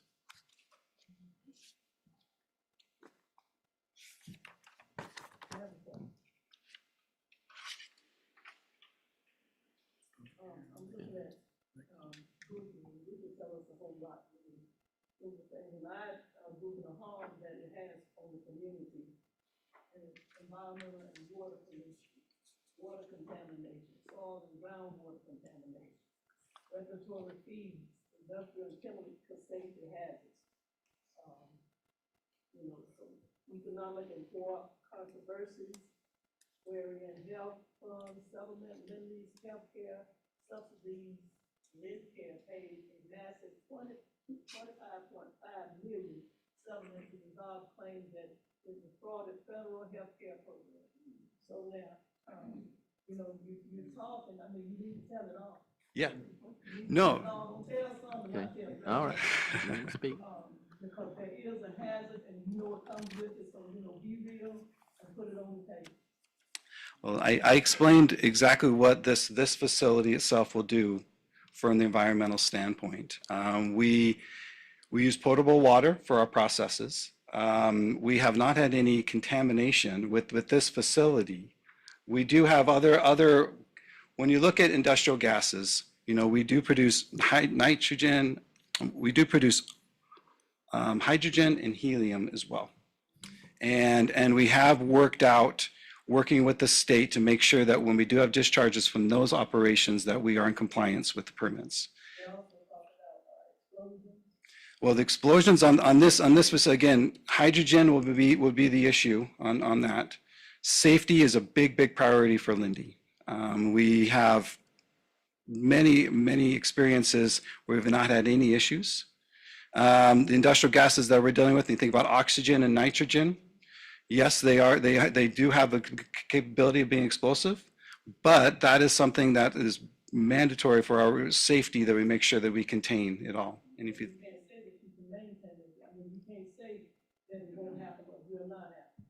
Well, what I can't guarantee, but that is something I want to make sure I stress, though. It's very important that safety is a priority for us. Okay. Yeah. We will have a time for public comments at the public hearing. Yeah. We will have comments at the public hearing next week. I mean, next month, June 1st.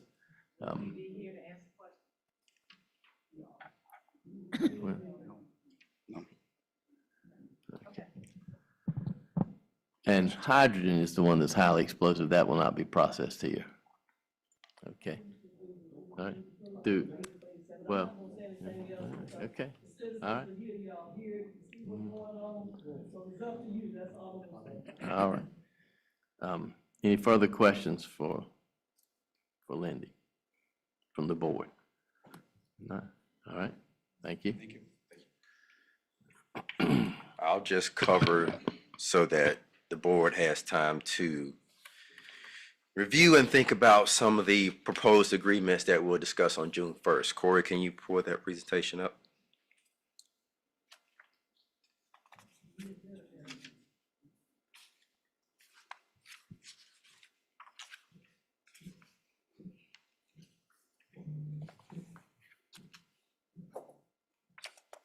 Okay, so Project Opal was created or kind of put together in conjunction with the Department of Commerce. So I just want to give my kudos to them for helping us put this project together. Next slide, Corey. This is, as Michael mentioned, a $75 million minimum investment in Northampton County. We haven't had industry here since Enviva, and that's been over 12 years, I believe. So this is our first industrial development in over 10 years. So a really big win here for the county. As Michael mentioned, 20 full-time employees with an average. Can you please not interrupt my presentation? Yeah. As Michael mentioned, an average wage of $87,000, which is really good. You'll see the job types that we listed here: superintendent, operations tech, facility operators, and transportation drivers. These particular jobs will work with the community college to make sure that we have a skill pipeline to support Lindy's operations. The sale price is a proposed $450,000 for a 30-acre site. Next slide, Corey. This gives you a visual of this site that we're proposing in the Commerce Park. If you drive down Lebanon Church Road, it is on the right-hand side, right at the beginning of our Commerce Park. Michael's 3D visual actually gives you a better idea of what the site looks like, but this tells you the location. Remember, years ago, the board purchased 500 acres on Lebanon Church Road solely for industrial development. This is what this is. It's taken us a long time to try to get to that point, and Viva was our first tenant, but now we have Lindy, who is coming to our Commerce Park. Next slide. In our review in our department, Shannon, Julian, and I, and even the board, we look very closely at each project in detail, and what we try to assess is what are the key benefits and what are the challenges as we vet each potential industry. Here you'll see some of the benefits that we've laid out for Lindy. Strong capital investment, I've mentioned $75 million that goes directly into our tax base. You could do the math there. Quality skilled employment. Yes, we like jobs, all jobs, but Lindy's employment that they're bringing is a highly skilled technical job with an average wage of $87,000 a year. The minimum wage, people, is $7.25. Most commercial and retail establishments locally are paying between $12 and $17 an hour. This is not the case here. This is a high-paying job for our citizens. Third, I think Michael may have mentioned this. If not, I will. Lindy plays a critical industrial role, and what I mean by that is they are kind of often viewed as a utility.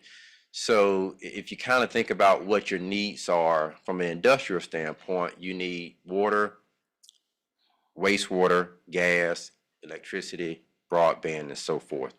Lindy brings industrial gases, which other companies who use those gases like to relocate in close proximity to them.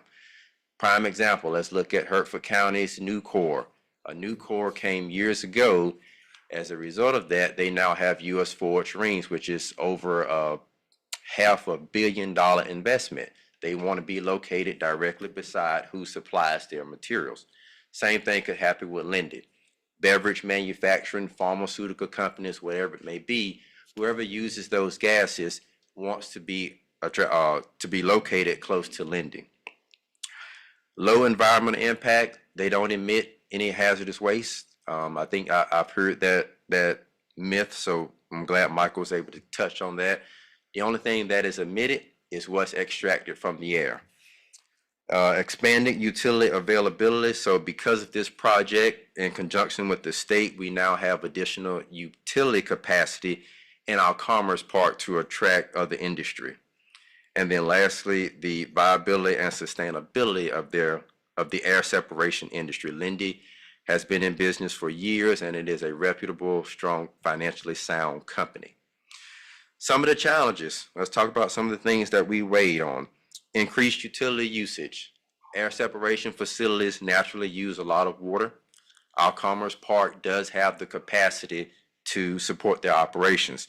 No impacts to our rates from this user, no impacts to our groundwater, no impacts to any availability to our customers in the county. They do have a large physical footprint, a 30-acre site.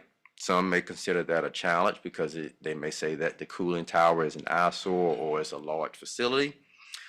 And the other challenge is increased traffic. I kind of went back and forth on whether or not this was actually a challenge. The truck traffic is about 20 trucks per day, give or take. We do have residents that live on Lebanon Church Road, so we actually took a map to calculate how many people will be impacted on Lebanon Church Road as well as Bly Road from Lindy's operation. The traffic, like I said, I went back and forth on it because, you know, it is a nuisance to some, but to me, I don't like traffic. However, traffic is a sign of growth. If you look at Charlotte, you look at Wake, you look at Durham, you look at heavily congested areas, they're growing. And I think here in Northampton County, we want growth. At least I think that's why I was hired, so that we can bring positive growth here. And the other piece would be misinformation and perception. That's one of the challenges here that I struggled with, because when I first learned about Lindy, I had no idea what air separation was.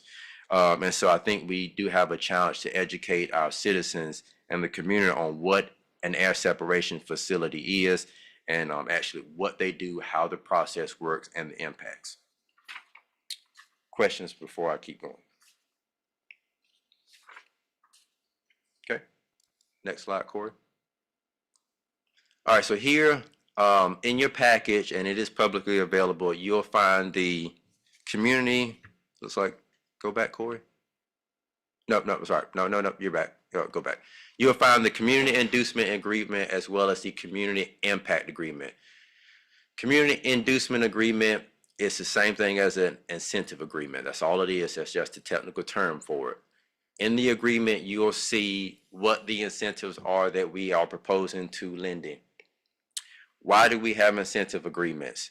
It is a competitive nature. Our job here is to attract industry to Northampton County. So, I mean, it's kind of self-explanatory to some degree, but incentives really kind of help the company decide, hey, I really want to be here because X, Y, Z, but the cost is a little bit higher because of infrastructure or location. So how can we mitigate that so that it works for them and it's a sound financial decision? So we have proposed to, in this, as part of this agreement, a 5-year tax rebate incentive, which is worth about $2.4 million. What that means is in year 1 through 5, beginning at 85%, the county will provide a rebate of the property taxes that are paid by Lindy. Just give you a minute to think about that. Again, that is $2.4 million over the course of year 1 through 5. This is a 5-year inducement agreement worth about $2.4 million. The second incentive that is being offered is infrastructure expansion, which was provided on behalf of the Department of Commerce as well as Golden Leaf Foundation. The state basically funneled in $3 million to help and support Lindy's relocation to Northampton County. The state also offered Lindy other various incentives, including 1NC fund, tax exemptions, as well as workforce development credits or grants. As part of the incentive agreement, Lindy is required to maintain their jobs that they created with the average annual wage, as well as invest a minimum capital investment of $77 million. They are also required to report to Northampton County annually these figures. Next page. I don't have that slide. All right. Michael mentioned the community impact agreement. This is something that is new to us, but it is near and dear. This kind of was spearheaded based on our conversations we had with Sun Energy last year. And I got to give credit to the Center for Energy Education, Reggie, who helped stand this up for me a couple of years ago. But this is basically a formal document that allows Lindy to decide where their corporate and charitable giving goes, and also for the county to formalize it and say, hey, okay, these are the expectations. If something were to happen or administration were to change, we know what Lindy has agreed to do and future companies there is. So there are two parts to this community impact agreement. The first one being local employment, workforce development, and the financial giving to Northampton County. So Lindy will do all they can, as Michael mentioned, to hire locally, to train locally, and to employ people in our county. Secondly, over 6 years annually, the company has agreed to contribute $28,000 to public education projects as well as economic development special initiatives. Two separate buckets here. Public education projects really speaks to STEM, public schools, charter schools, workforce development, health education, whatever the county feels is of importance. The economic development special initiative speaks to more critical infrastructure projects, whether it's water, wastewater. It speaks to emergency management. It speaks to public safety. Again, whatever the board feels is really critical and that we need assistance with. The other piece that's part of the community impact agreement is that Lindy has agreed to, during this construction phase, we want to make sure that they're good neighbors. So reducing the noise, reducing the waste, environmental stewardship, making sure that the company is adhering to regulatory guidelines, and then engagement and reporting, making sure that we have a central point of contact that from Lindy that is reporting back to us on what their initiatives are and the requirements that we have set forth in this community impact agreement. So very, very proud of that, very proud to formalize what they are doing. This does not mean that Lindy will only contribute $28,000. This just kind of sets the standard and the table of what they will contribute to in the county. And I think a lot of companies, I've heard from our existing companies that this is something that they wish they had. I've heard companies say that, hey, we want to donate locally. We don't know where to donate to, or, you know, we have causes that we are passionate about, but we don't know who to contact. You know, we have a board that is passionate about emergency management service, or a board that is passionate about STEM education. So how do we get access to the people who we can help with those charitable giving programs? So this allows us to do that. Any questions on that? Okay, so on June 1st, we'll have the public hearing in which the public can provide comments. The reason we wanted to present this tonight is to give everybody enough time to review it. We found that providing information the day of a public hearing does not give people enough time to really think about it, do their research. So now we have enough time between now and then. And if there are any questions, just let us know. So with the public hearing, it means that it's not a done deal. It's a done deal. That's for you, Chairman. It's a done deal. Not until we vote on it, the package officially at the public hearing. But I can't conceive of it, you know, not happening at this point, but that's up to the 5 board members.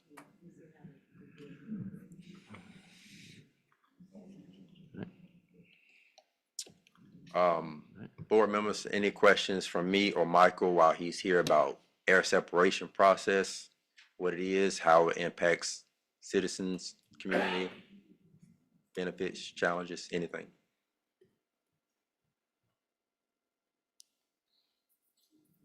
No question? Nope. Okay. That's all I have for tonight. Okay.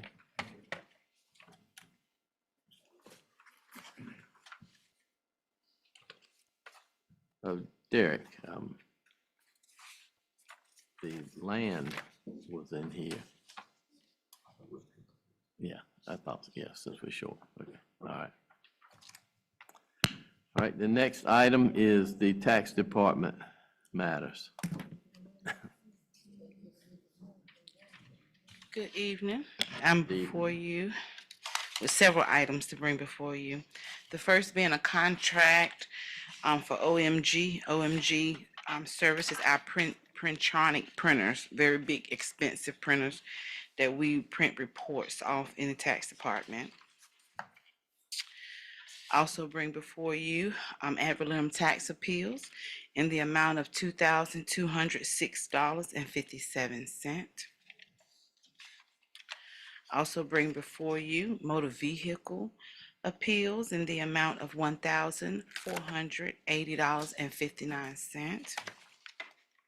Also bring before you 7 resolutions authorizing upset bid procedures for the sale of property owned by Northampton County. All action items, those bids, they don't have to be voted on this evening.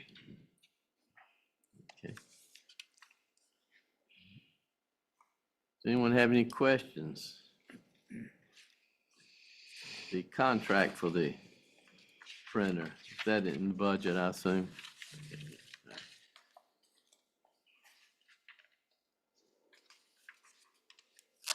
Okay.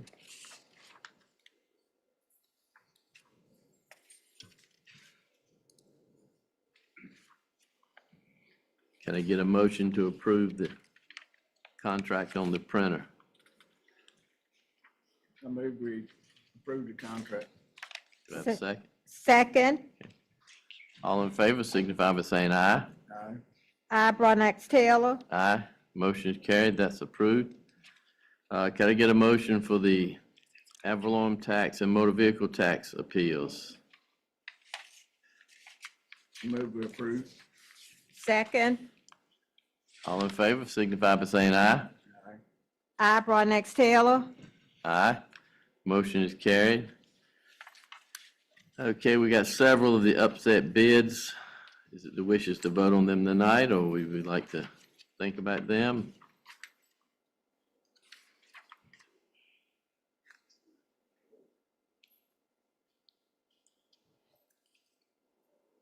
I'd like to read over them. Okay, you would. All right. That's no problem. Okay, we can, does it require a vote to table that?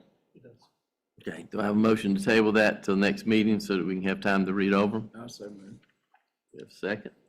Second, All right, all in favor signify by saying aye. I, Broadnax Taylor. Aye. Motion is carried. We'll look at those next time. Okay, thank you. All right, thank you. All right, Finance Department.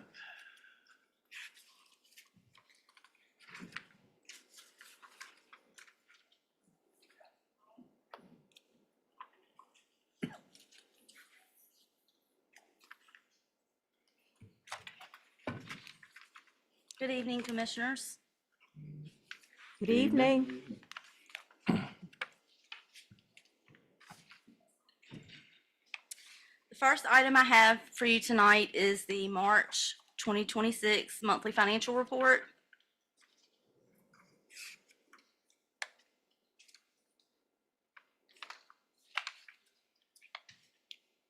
Exhibit 1 on page 2. These are our revenues as compared to last year for governmental funds.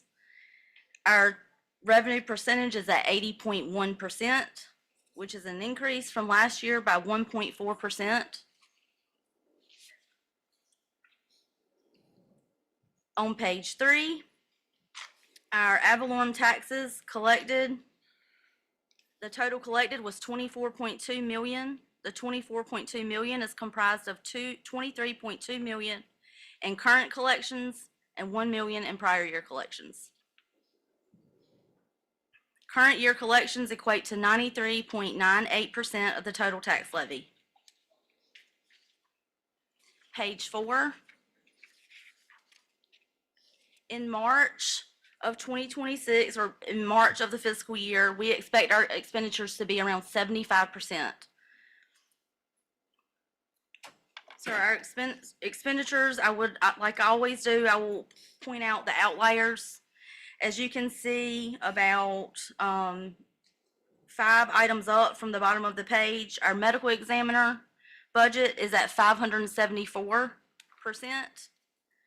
Just to give you a little background on that, and I think our commissioners are aware, we've had a little bit of an issue with billing from our, from the medical examiner office, the Department of Health and Human Services. We have been billed for several years back where the invoices were never sent to the county. We were made aware of this by a medical examiner reaching out to us directly. We don't have any control over these invoices as they are sent to us from the state.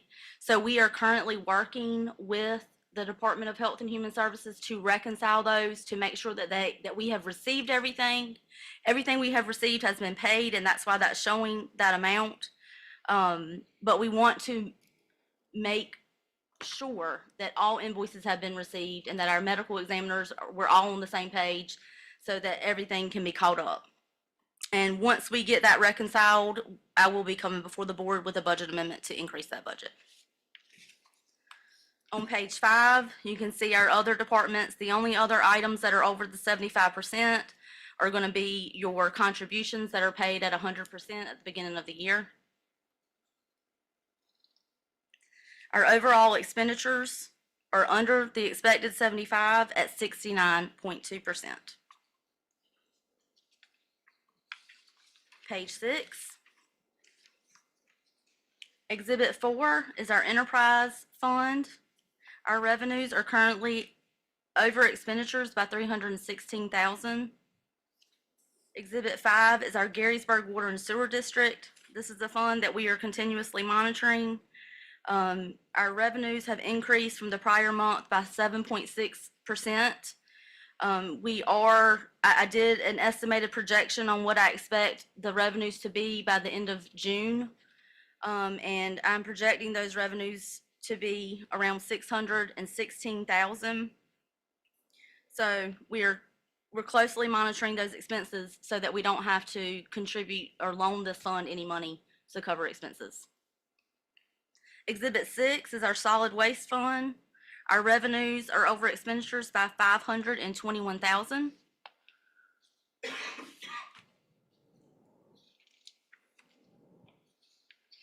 Go over to page 8. Our operating cash balances are at $8.7 million. And page 9, our North Carolina Capital Management Trust account is currently at $31.2 million.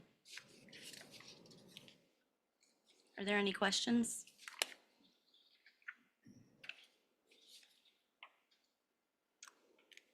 All right. No questions, I guess. Thank you for all the Proceed on. information. Thank you. The next item I have is budget amendment number 12.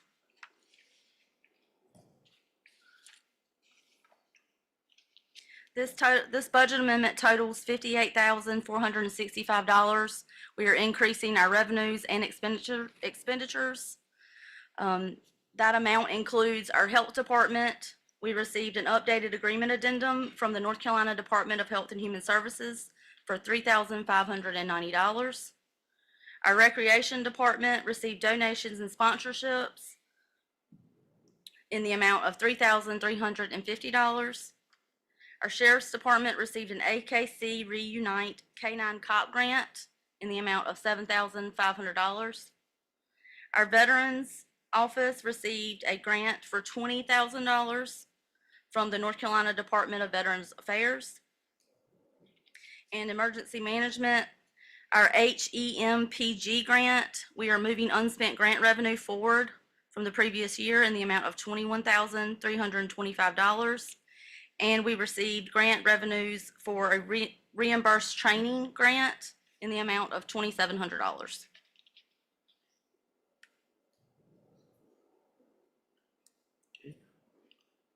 Anyone have any questions regarding this budget amendment? If not, can I get a motion to approve the budget amendment? Move to approve. Do we have a second? Second, All in favor signify by saying aye. I, Broadnax Taylor. Aye. Motion carried. Budget amendment is approved. All right, next. The next item I have is the audit contract.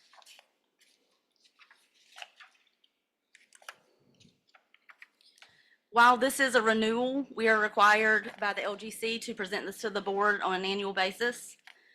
The amount of the audit contract is $89,750, and this is right in line and the same as what the contract was in the previous year.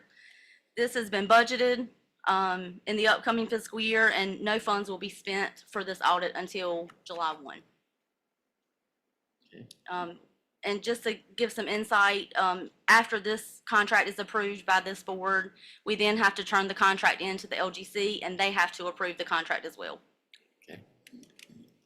Any questions regarding the audit contract?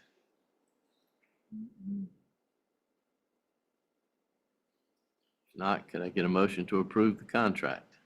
Move to approve. Do we have a second? Second. Any discussion? If not, all in favor signify by saying aye. Aye. I, Brian X. Taylor. Aye. Motion is carried. Contract is approved. Thank you.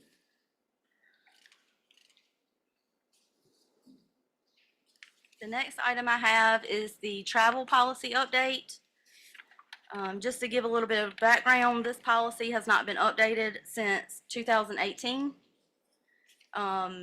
So what we have tried to do is increase our breakfast, lunch, and dinner reimbursements when counties travel outside of the county for training and conferences. In the previous policy, it was $6 for breakfast, $10 for lunch, and $20 for dinner. We have increased those amounts to $12, $15, and $30. Out of state, previous amounts were $9, $13, and $23 respectively, and we are updating that to $15, $20, and $35. What were Another those thing that existing we are ones again? proposing is to how we process travel reimbursements. So currently, we have to, an employee, if they're required to go to a training or a conference, when they return, they have to provide all receipts for those lunches, for the meals, and then they also return in their mileage to get reimbursed for the mileage rate. With this new policy, we are proposing that we pay it at a per diem. And this is standard practice for counties, in other counties in our area. This will make for faster processing and will be better for the employees, so they're not having to pay out of their pocket when they have to travel. They can get the money for their meals prior to traveling.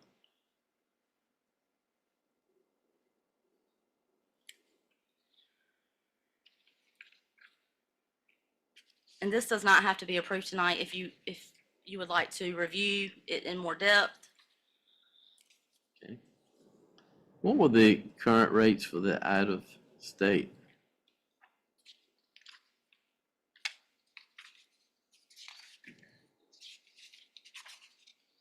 $9 for breakfast, $13 for lunch, and dinner is $23. Okay, all right, thank you. Okay, And I will say, we don't, it's very rare that we have out-of-state travel. all right. Okay.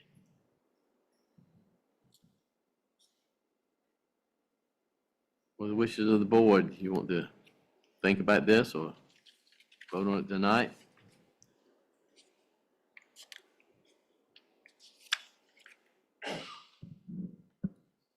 With the expenses going up, I'd like time to think about this, because how much is that a day? How much? $57 a day.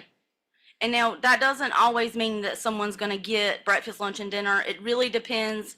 They're gonna have to be required to turn in their agenda for their travel and their conference. Mhm. And if any meals are included, they will not get a per diem. So we will review those documents in finance before we issue a per diem. We can vote on it. It doesn't make me any difference. I don't go anywhere anyway. Stay at home.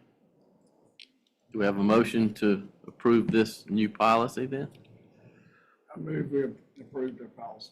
Do we have a second? Second, All right, all in favor signify by saying aye. Aye.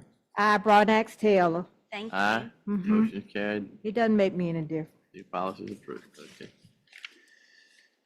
All right, The next item, I am going to present the audit report. I know that our auditor just presented, but I wanted to give more detail into some of the findings, and also some of the other items that we look at in an audit report.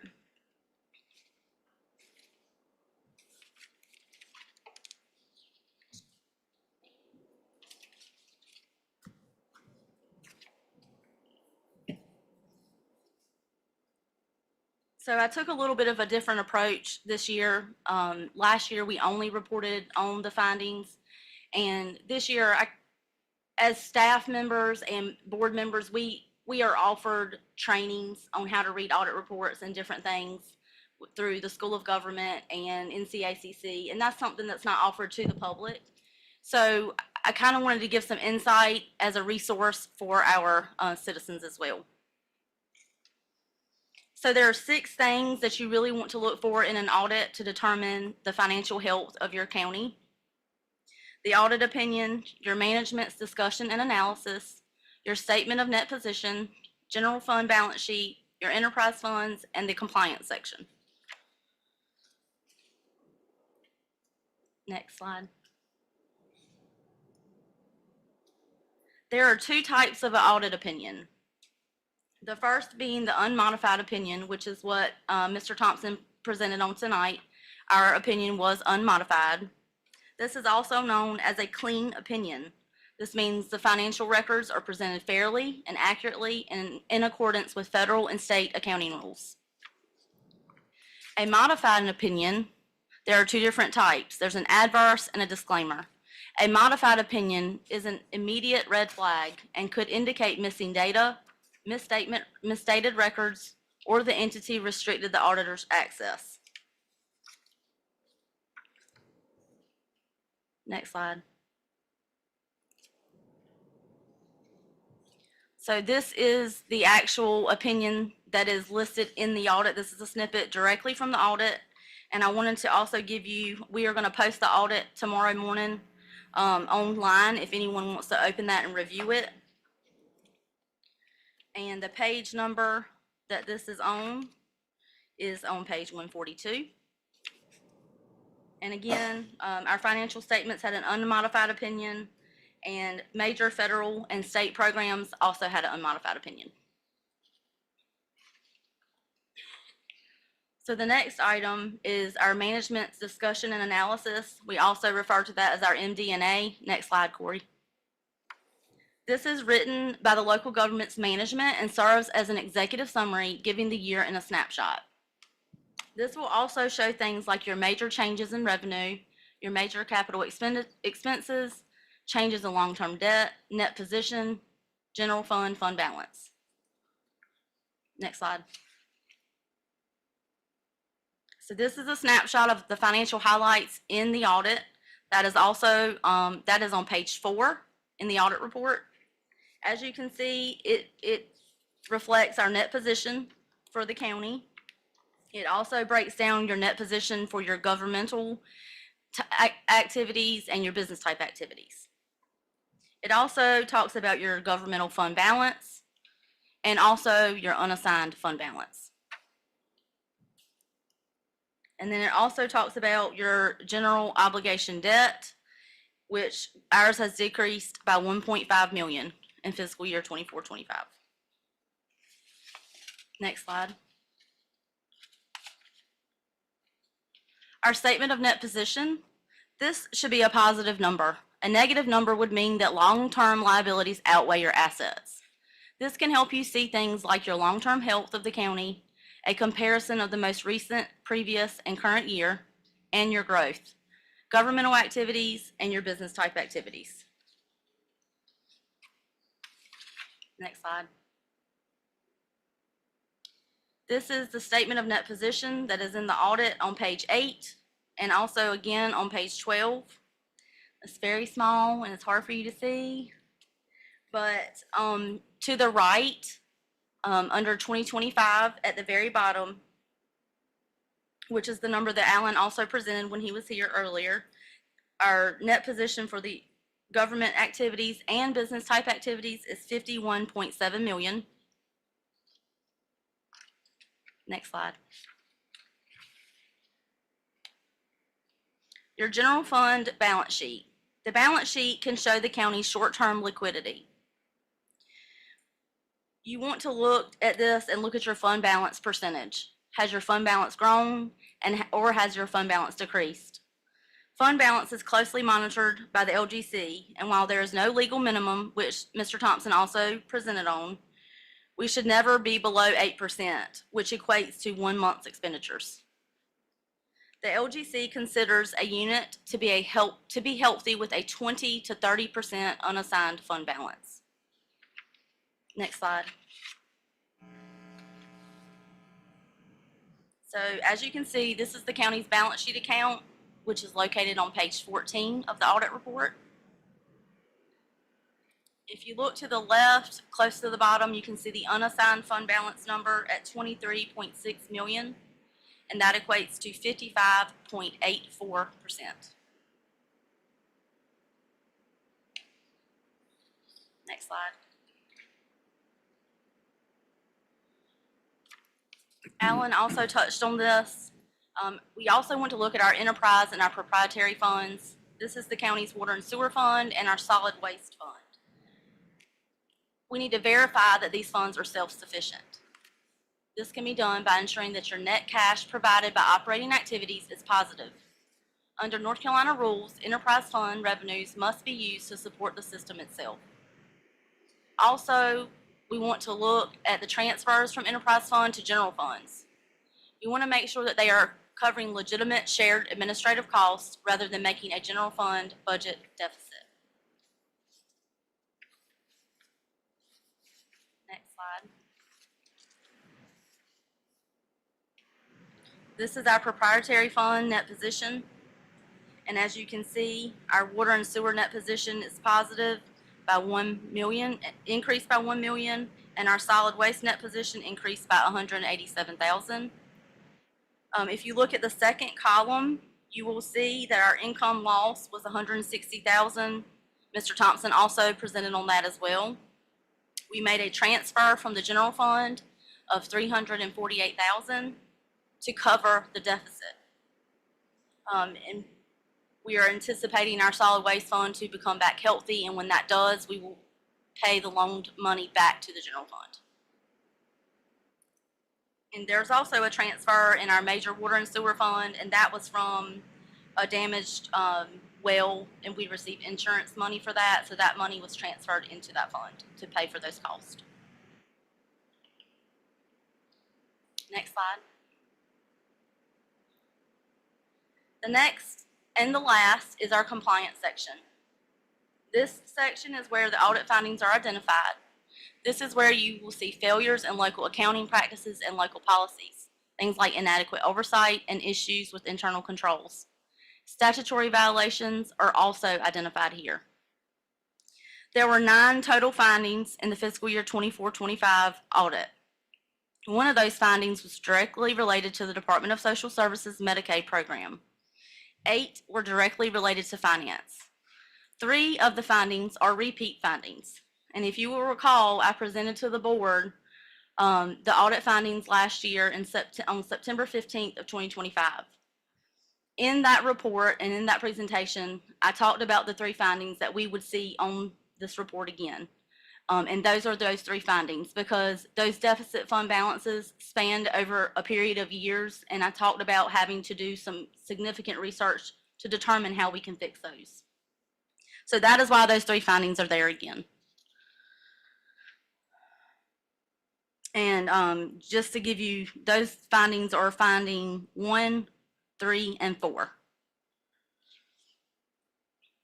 6 findings from the previous year's audit were removed as promised in the September 15th, 2025 board meeting. They were corrected. Of the 5 new findings, 4 were self-identified by the finance department and disclosed to our auditor in an effort to demonstrate transparency. Next slide. This is the report in the audit that tells the previous year's findings, and it shows the items that were corrected. That is on page 157 of the audit report. Next slide. Finding 2, correction of errors in a previously issued financials. Next slide. So basically what that means is previous audit reports that were already issued, there were corrections that we found, that we identified that had to be corrected. And anytime you have a previous correction in a previous issued audit report, it automatically becomes a finding. So there were 3 causes for that finding. So first was the Sabitas. So just to give you a little background on what a Sabita is, that is our subscriptions that the county has. Typically, they are with IT, where you have subscription-based web services. GASB 96 requires all subscriptions lasting longer than 1 year to be evaluated over the term of the subscription. And the liability must be recorded in the first year of the subscription. Each year thereafter, that amount is reduced by each year that's completed. We have updated procedures for all contracts and agreements. They are to be reviewed by the finance director so that it can be determined if they require GASB 96 reporting requirements. This was put in place prior to June of fiscal year 2025. This is why you will not see a finding directly related to the current period Sabitas. The next item was construction in progress. And just to give you a little background on construction in progress, whenever you have a large capital project that is going on or a large capital expenditure that's going to take several years to acquire or to complete, you have to put that on your construction in progress and report it in your notes to your financial statements. So basically what happened is there were some projects listed on the current construction in progress and they were not closed out when the project was closed. So we had to do some very extensive research. We worked with Jeff Best to get some insight. We worked with the auditors and determined what items needed to come off of that capital improvement, the construction in progress, and be moved to our fixed assets so that we can then claim depreciation. Depreciation calculations were incorrect from previous years. Depreciation calculations provided to the auditor in 23 and 24 were incorrectly calculated and were identified when preparing the depreciation for the 2025 audit. Proper review from finance staff of fixed assets and the depreciation schedule will prevent this from happening in the future. This is from previously completed audit reports, not from fiscal year 25. Next slide. Finding 5, late submission. Next slide. The cause of this finding is directly related to finding number 2025-6. That is the payroll internal control finding. This was disclosed to the auditor, and after disclosing this to the auditor, they researched what we had, but they also requested that we get transcripts from the IRS. And so when we requested those documents, it took 2 to 3 weeks for us to get those documents in our hand. And the auditor basically stopped working on the audit until we received those. That was the last thing we were trying to finalize the audit. So this did cause our audit to be a little bit late. So we were nearly a month late with our audit. So Yes, that was ma'am. the cause of us being late. Yes, ma'am. We were not expecting to have to request that information, but when the auditor asks for something, you get it because we want to be transparent with our auditors. He should have stated that in his report, but he did not. Finding 6, next slide. Lack of internal controls around payroll. Next slide. This finding, I think you went too far, Corey. There you go. This finding was self-identified by the finance department. 16 employees were identified in March and April of 2025, shortly after the finance director started in March of 2025. The employees did not have retirement contributions being withheld from their pay as the deduction was not properly added, some going back 2 years. This was identified when we implemented a mandatory self-review of payroll and a second review by the assistant finance director.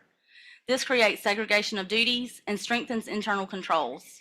This was also previously discussed in the August 25th, 2025 open board meeting. Payroll tax returns. 941s were not timely filed to the IRS, which resulted in penalties and interest charges. These 941 report penalties and interests were from the following periods. All 4 periods in 2023, or all 4 quarters in 2023, all 4 quarters in 2024, and there was a civil penalty dating back to 2022.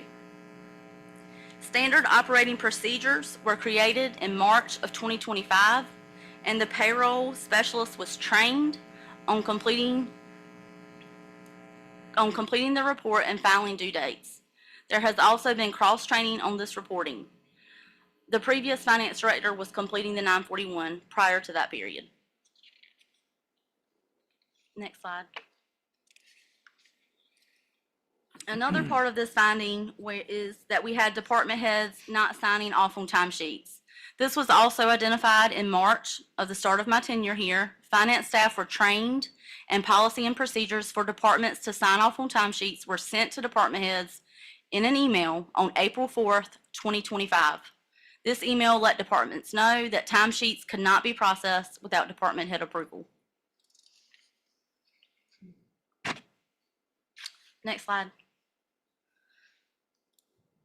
Finding 7, general statute violation, pre-audit. Next slide. Purchases over $300 were made by various departments without getting the proper purchase order in place prior to the purchase. The board-approved budget ordinance states any purchase over $299.99 is required to have a PO prior to purchase. Some POs were also identified that did not have the pre-audit certification affixed on the PO. This finding was also self-identified by the finance department. This was addressed in writing to departments and our board in August of 2025 to remind staff and management of policies already in place. Management is being made aware of instances that are not being followed and helping to hold departments accountable. A new electronic form was also put in place in our accounting software. So once the PO is approved by the finance director, the pre-audit is automatically affixed to the printed PO. This will prevent any future findings of pre-audit violation. Next slide.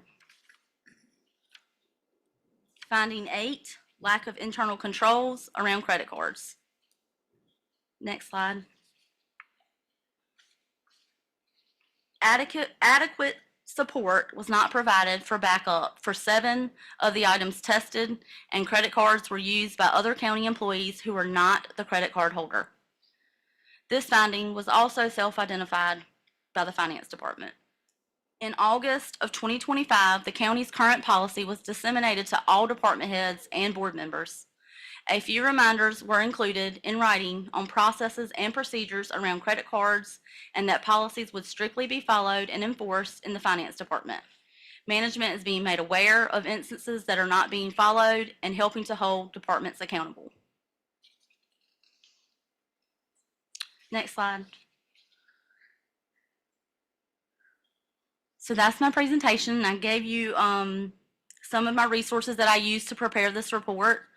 UNC School of Government, our local government commission, board meeting minutes, and also our gaffer, which is a book called the Blue Book. It's about this thick, and it has resources about all GASB statements, generally accepted accounting principles.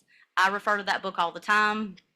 That was written by the Association of Finance Officers. Are there any questions?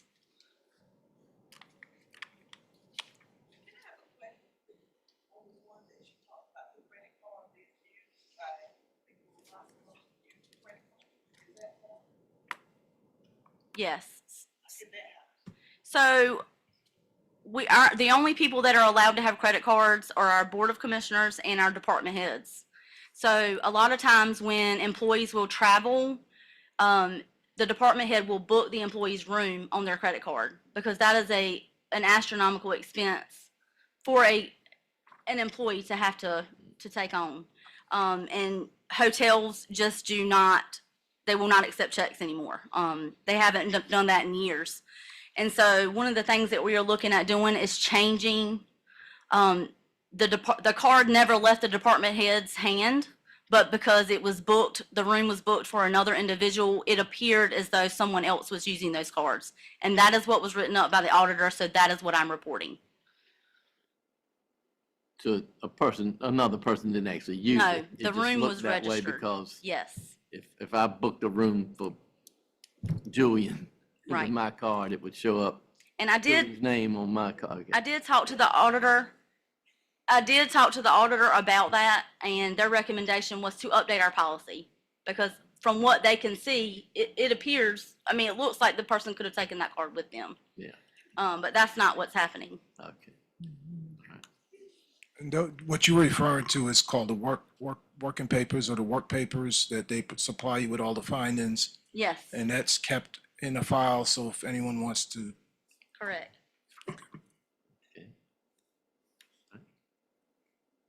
Any other questions from the board? Mhm. Just take a, Scott, just revise and approve. Is this an action item? No. Okay, I didn't think, okay. Didn't think so. just- The letter is included in the board packet that we have to send to the LGC. It is the findings and the exact verbiage of the finding and the corrective action that is also listed in the audit report. It just needs, majority board signatures. So there's a place for all commissioners to sign. Okay, We need at least 3 signatures, all right. Probably. but it is doesn't, an action item. it does Okay. not record board action. It does not. They just have to Okay, sign you to just sign it. basically say that it was presented to the board Okay. and to the public. All right. Yes. Okay, So each commissioner has to sign, right? Yes, ma'am. Okay. Doing the same one. so you will have the official one for us to sign here? The clerk to the board has it for you. Okay, Yes. all right, sounds good, all right. I guess my last question is, are we still on the unit assistance? We are, and we typically have a meeting with, I also talked about this, and it was a part of my presentation last year. We get a scorecard. We have not met with our coach at this time. We had a different coach assigned to us. She has not come down and reviewed our scorecard with us, so we don't have that at this time. And they also, as Mr. Thompson also presented, they are not sending out letters like they have in the past, the LGC. So I can reach out to our new coach and ask her when we can set up a time, and I can let you know if you would like to be present again. You were there last year when she came. That lady we met with last time, Melvetta, is no longer our coach. Correct. So we're still on the unit assistance list. Yes, and it's gonna take some time to come off because of the way they score those cards. They base it over a 5-year period. So it has to be reviewed every year. And as we get rid of findings, if you have a repeat finding, so like those 6 findings that we got rid of, that's gonna take some points off of our scorecard. I also keep noticing on the audit that we're penalized for being the courthouse, something regarding the courthouse, the new courthouse. Why was I under the impression that was paid for, but it's not? So it was paid for. So what happened is in previous periods, the total project authorization was not brought before the board with a budget amendment. And if you will recall, at the end of last year, I brought a bunch of amendments that totaled a large sum of money. And that was to fix those budgets, but this budget amendment was never done. And they said that we could not correct that because it had to be done in the previous period. So if you look at that report in the audit, the exhibit for that courthouse fund, you will see at the bottom our fund balance is a positive, and we have not closed that project out at this time. So, Expenditure was reported in the new courthouse project fund, fire district, rescue squad fund, grant fund, West Fraser wastewater grant, and the water asset inventory and assessment fund. yes, ma'am. Those are all the ones that were listed. The fire district fund, let me look at this in the audit.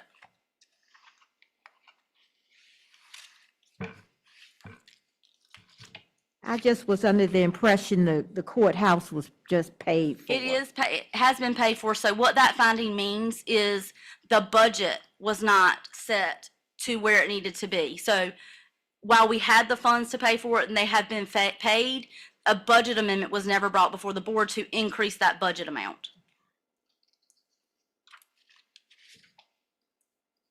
So how many years is it gonna show up on our audit? It'll come off next year.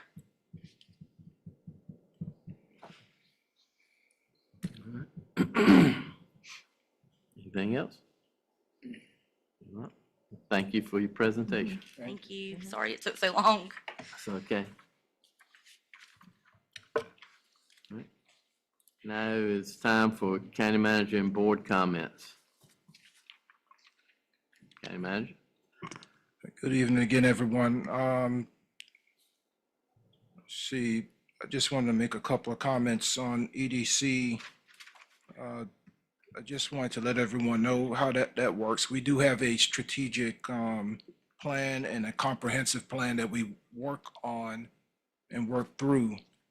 I meet with economic development every other week, one-on-one, just to go over the current projects, where we're at. So we look at those things. It's, and, Derek shares what his department is doing, and my job is to make sure, I'm always going to make sure what you're doing is in accordance with our strategic plan and the comprehensive plan. If he ever steps outside it, Derek knows me, we'll talk about those things. So we're going to have Ted Cole from Davenport will be here at our next meeting. He's going to present on the balance sheet and the strength of the balance sheet and our debt capacity ability. I think that's very important information for all of us to understand. As I've been stating before, the county is in good financial state, in a good financial position, and the audit proves it. And we have another outside agency, which is the debt financing agency, that works for us through a contract, that will come and do that presentation. They've helped us with all kinds of debt finance and all of our major water projects we've handled through Davenport. School debt funds, all that stuff we've handled through Davenport. The LGC will not allow the local government to do that sort of stuff. It's general statutes is a requirement that we have a company that is certified, authorized to do that sort of financing for the county. We can't, as a local government, issue revenue bonds or gold bonds, but they do that for us. We just provide the detail behind it. There's a lot that has gone into getting us into this position. I can't, I'm not gonna hold you guys up all night, because that's what it will take, all night, for me to explain what it's taken to get to this point. But I can tell you, it's not my first rodeo. I've been doing this for over 30 years. And it's not my first time running into a situation that required some cleanup. So I've been there with the Federal Bureau of Prisons. I've had to deal with on-site monitors, and I had to deal with fines and penalties from the federal government that we had to dig our way out of. It took several years, but I know how to get there. And when I say that I'm pleased with the progress that I've seen, it's not because of fluff. It's because of facts. The facts are there, and the numbers prove it.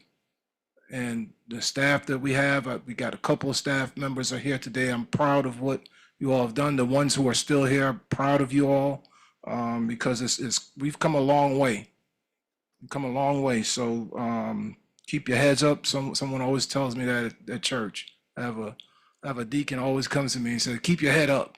And I know exactly what he means, because people will make you put your head down, but I always keep my head up, because when I operate at a level of excellency. I expect that from myself.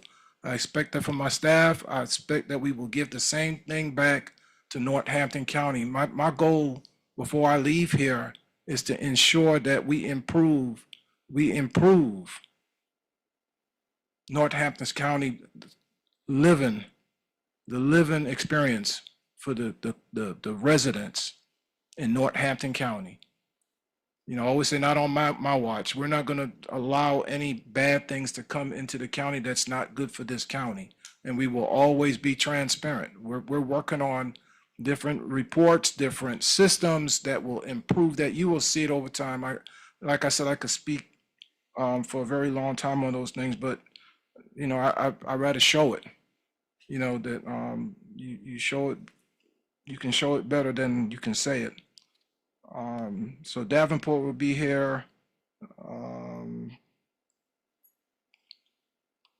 And I do want to thank my finance director here and her staff, and also my HR director who's here today. They've been a great help for me for the last year, putting policies and procedures in place and getting committees going. And you know, we're on the right track. And I do thank you all for your efforts. And that's all I have for tonight. Thank you all, citizens, for coming out.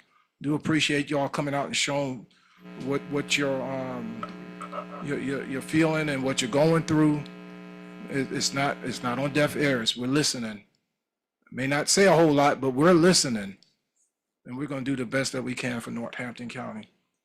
Thank you all. Thank you. All right, Commissioner Taylor. I'd like to say good afternoon to the citizens, and thank you for coming out. It's always good to know what's going on in Northampton County. Just want you to know that I like to really thank the citizens for coming out.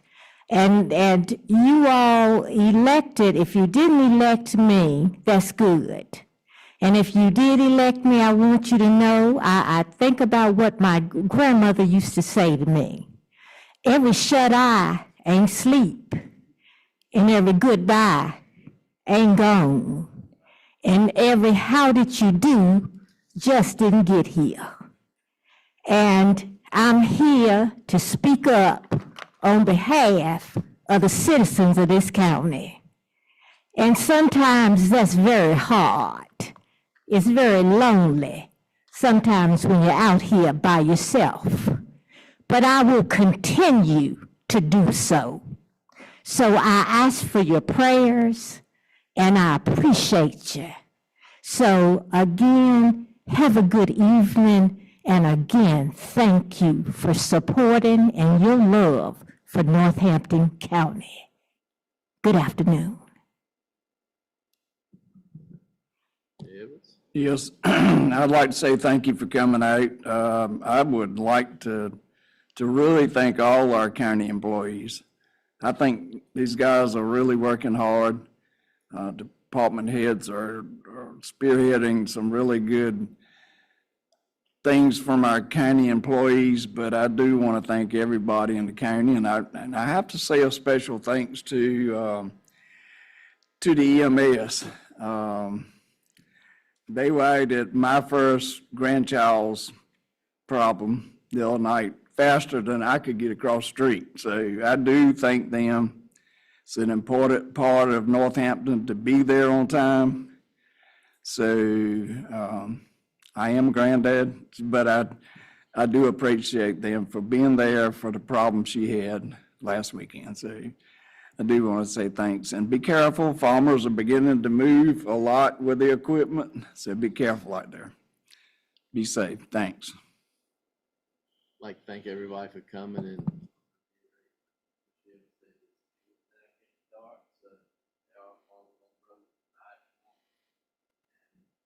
remind everybody, 30th will be Liberation Day celebration in Rick Square.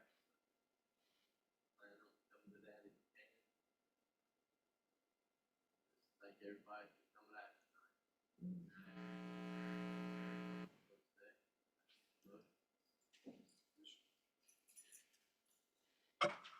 I just noticed, I forgot to mention, there will be I think I mentioned it before, we will have a public hearing on the budget on the next first meeting in June.